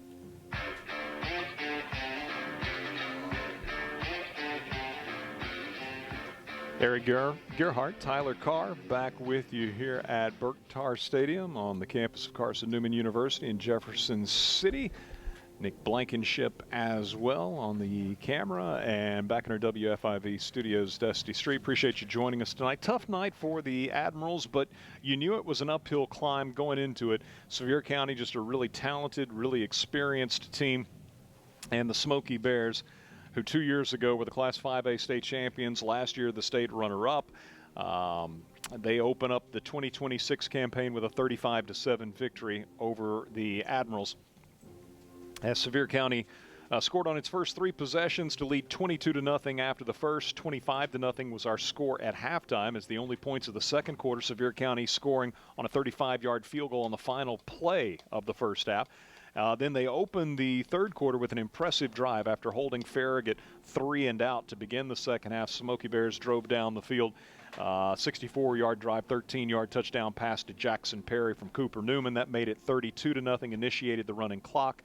Farragut would see Sevier County kick a field goal in the fourth to go up 35-0 before the Admirals marched 80 yards down the field and scored on a Brenton Haig 1-yard plunge. Avoiding the shutout with 24 seconds to play, 35-7 is the final. We had looked at some of the team numbers previously. I guess the one that really jumps out at you, again, Farragut probably needed to get a couple of turnovers tonight from Sevier County to be able to really stay in the thick of this one. Instead, the only turnover of the game belonged to Farragut. Sevier County converted it into points, a touchdown on the very next play. And the other thing that jumps out at you, of course, third downs. Farragut offense just a little bit limited, and of course a new offense. They'll hopefully grow into it, become more effective, proficient at it over time. But tonight, 2 of 10 on third downs in Sevier County, 7 of 11 on third downs. Looking at the individual stats for the Admirals, Elijah Sadler, 8 rushing attempts, 21 yards. Cruz Williams, 12 carries for 23 yards. Hayes Sharp, 2 for -11. Brenton Haig, 13 for 39 and the 1-yard touchdown. Carter Collier, we did not see him in the second half. He had pulled up on a kickoff return, appearing to have a cramp. Also was wearing the extra padding on the helmet tonight, which is something, of course, you see after a young man has been concussed in the not-so-distant past. And so we didn't see him in the second half. I don't think that was a matter of just trying to spread the wealth and give someone else an opportunity. Cruz Williams came in and did a respectable job, but hope that there's nothing to keep Carter out of the lineup in week 2 as Farragut headed to Powell next week for another non-region matchup. Again, that will be a 7:30 kickoff next week at Powell. The only other ball carrier tonight for Farragut, Dayton Parks, I believe it was, carried one time for 1 yard, and then I gave the team on the fumble by Haig as the ball bounded back downfield. I gave the team -10 on that. I don't know statistically, technically, if that should go to the team or Brenton, but that's the way I did it. Regardless, when you add it all up, Farragut with 40 rushing attempts, 83 yards and the 1 touchdown. Then through the air, Hayes Sharp did not attempt to pass in the first half. He dropped back to pass on 1 occasion and was sacked. In the second half, he got 2 passes off, completing 1 of them, good for 14 yards to Elijah Sattler. So Farragut with 14 yards passing, 83 yards rushing, and 97 yards of offense tonight. For Sevier County, Braden Maples carried the ball 7 times for 32 yards. Nathan Patterson carried it 9 times for 14 yards. Alexis Martinez 1 for 2. So 17 rushing attempts for Sevier County, 48 yards. That number actually improved in the second half. In the first half, Farragut really stonewalled them where the run game was concerned. They had just 10 yards on 9 rushing attempts in the first half. Again, very respectable job by that Farragut run defense on the night. I know Sevier County's bread and butter is its passing game, but even so, a good job, because you got 2 running backs here who went for over 1,200 yards a year ago, nearly 1,300 yards for both of them, Nathan Patterson and Braden Maples. And tonight Maples had 32 and Patterson just 14. And again, 17 total rushing attempts for 48 yards. Now, Cooper Newman, the University of Connecticut commitment, and Mr. Football finalist, and young man who will, if he stays healthy, undoubtedly hold the state record by the end of his senior season for career passing touchdowns and career passing yardage. Well, he was 23 of 30 for 274 yards and 4 touchdowns, and rightly was named the game MVP.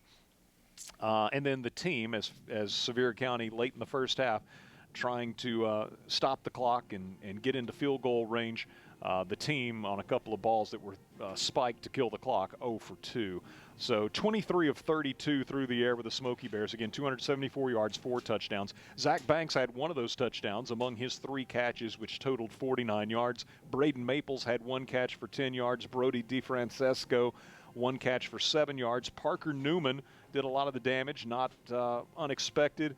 The Duke commitment caught 2 touchdown passes among his 8 total receptions, good for 137 yards. Jackson Perry had a touchdown reception.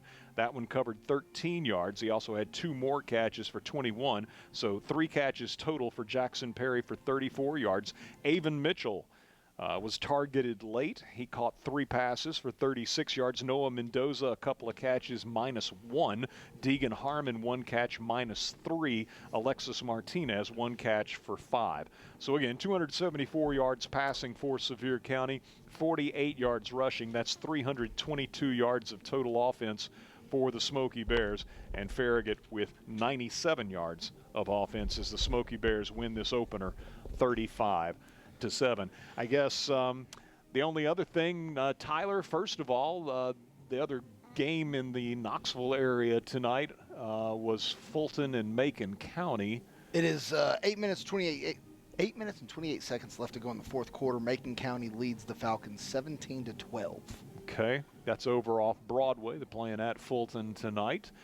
And you look at what transpired over Thursday and Friday nights as far as games involving Region 2 6A teams. Cleveland was a big winner. That was noteworthy.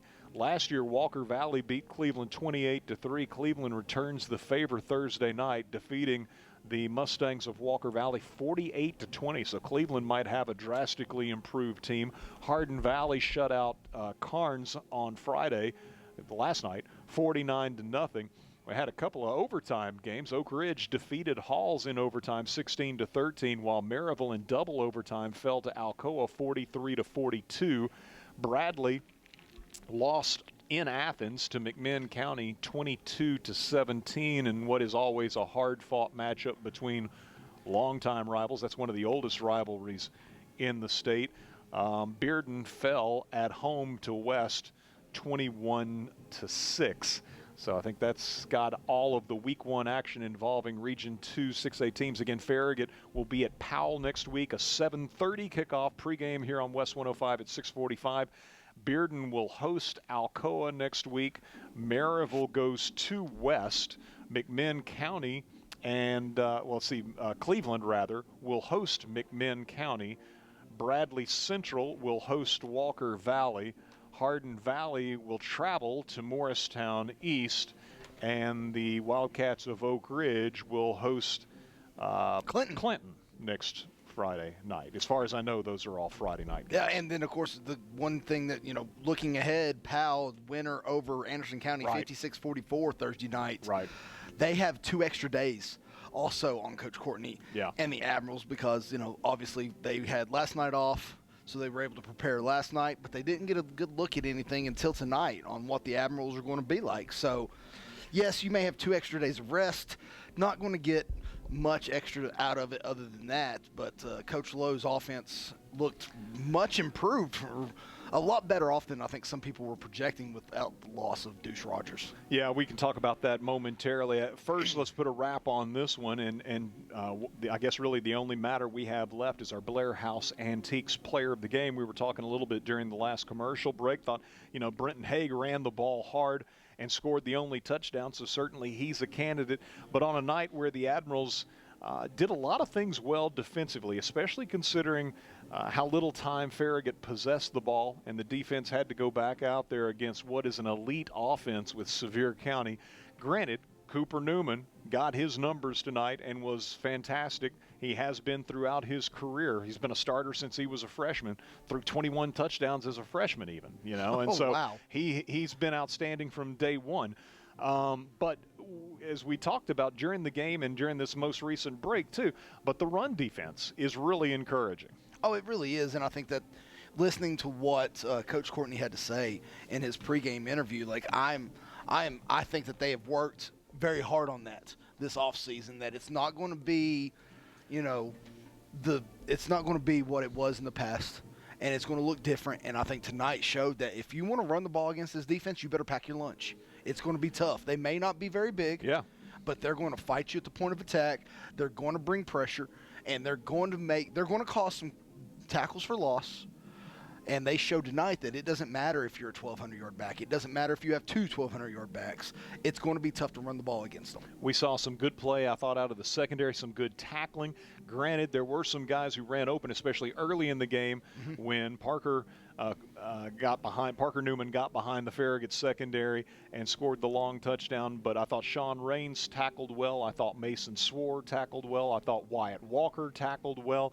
And then the linebackers, Thatcher Cherry and John Edelman, were very active. And just to be able to control the run game, you feel like the guys in the trenches are doing a good job. And again, you say, they are undersized. That there's no way around that. The Jack linebacker, Bailey Powell, is almost the biggest among them, and he's kind of that hybrid position at 194. Cameron Bieber is on the roster at 205. Caden Renfro, 183. Bronson Sokla, 179. We called all of those guys' names tonight. It's just a good effort against the run game of Sevier County. And here's how, and once again, I told you earlier, these smaller defensive linemen, those were the guys that I hated blocking. Can't find them. When you look at it, and it goes number 34, number 40, number 88, and number 19. As an offensive lineman, you're going to have a long night ahead of you because they're going to be faster than you, and they're probably going to stunt and move, and they're not going to give you a solid target where if you have a guy sitting there wearing number 99 and he's the biggest kid on the team, I know where he's going to be all the time. Right. These guys, they move, they jolt, they spin, they do all kinds of crazy things that you're not expecting, and I think that that's going to lead to hopefully some big-time plays for this defense this season. Yeah.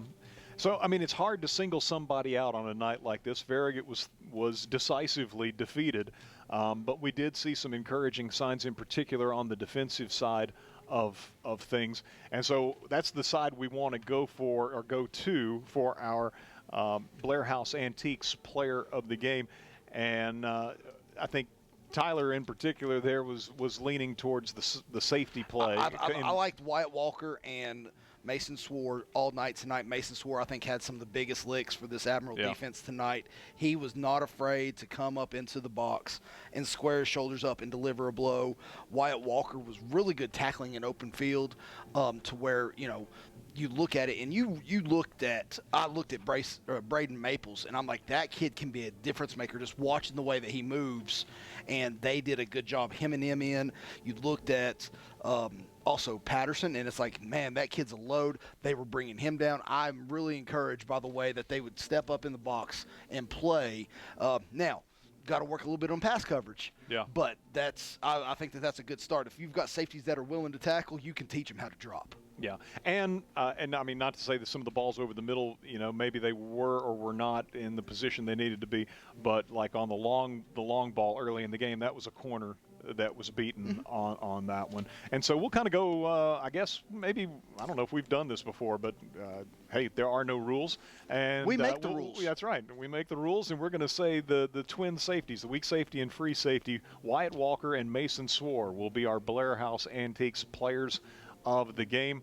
Congratulations to those young men. We look forward to seeing what all they can do. I mean, all these guys look forward to seeing what they can do because so many of them have been sort of given this opportunity to see the field in a more prominent role than they would have had some players stuck around, we think. I mean, you never know how things unfold and develop, but tonight, those two young men, we feel like made the most of their opportunity and brought it all night long. I know Mason had to come off the field on the defensive end, and then the next time there was a kickoff coverage, Mason was down there making the play on special teams. And so it's going to take that kind of effort all season long for this team. And as we said at the outset, every season sort of is definitely an unfolding story, and always interesting to see where it goes and what these guys can do. And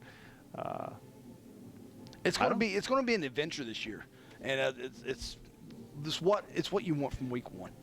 It's an adventure. It's a new season. It's a fresh start. This is high school football.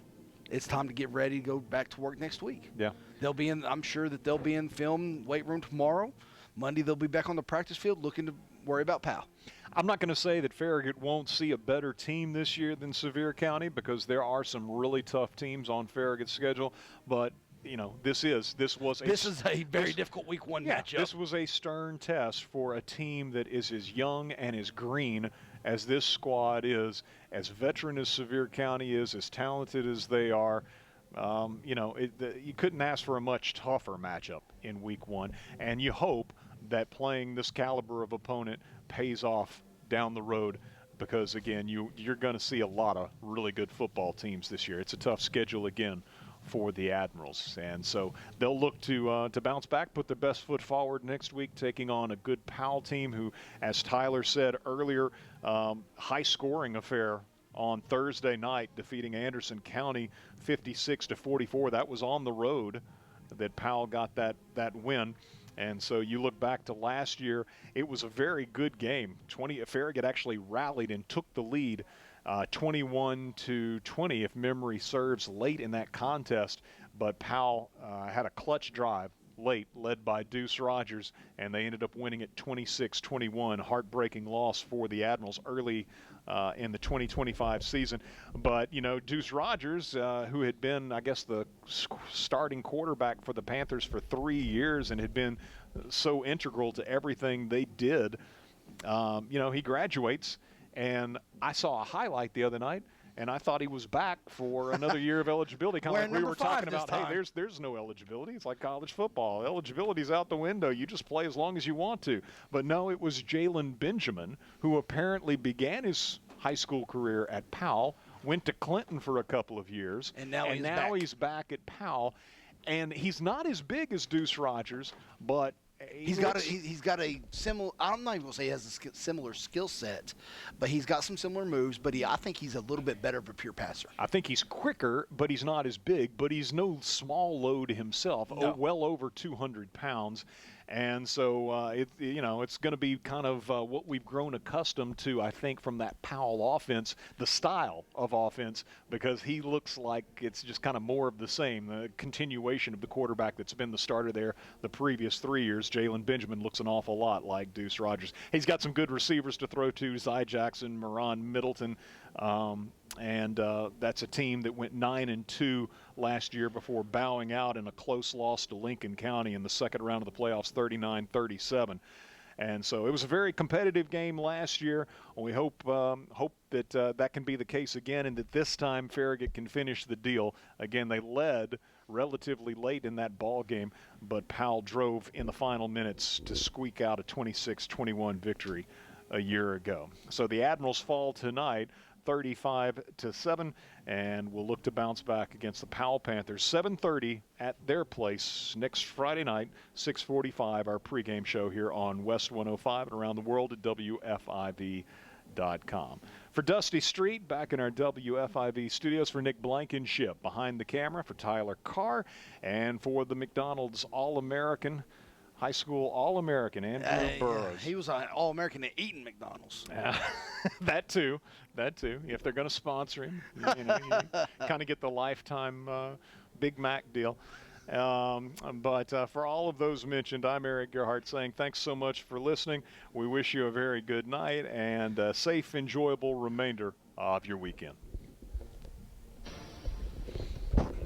Farragut High School football brought to you by Precision Garage Door Service, the presenting sponsor. Hearthside Bank Farragut, Bryan Insurance Group, David's Abbey Carpet, Sports Treasurers, Rick Terry Jewelry, Craven Wings, Health Doctors of Knoxville, First Century Bank, Blair House, The Pizza Kitchen, Miser Wealth Partners, Valley Plumbing, the Mike Dyer Agency, Tuacahville Fine Homes and Land, and by Citizens Bank, Knoxville and Lenore City. Farragut High School football on West 105. And seen on YouTube, 105.3 WFIV, YouTube.com.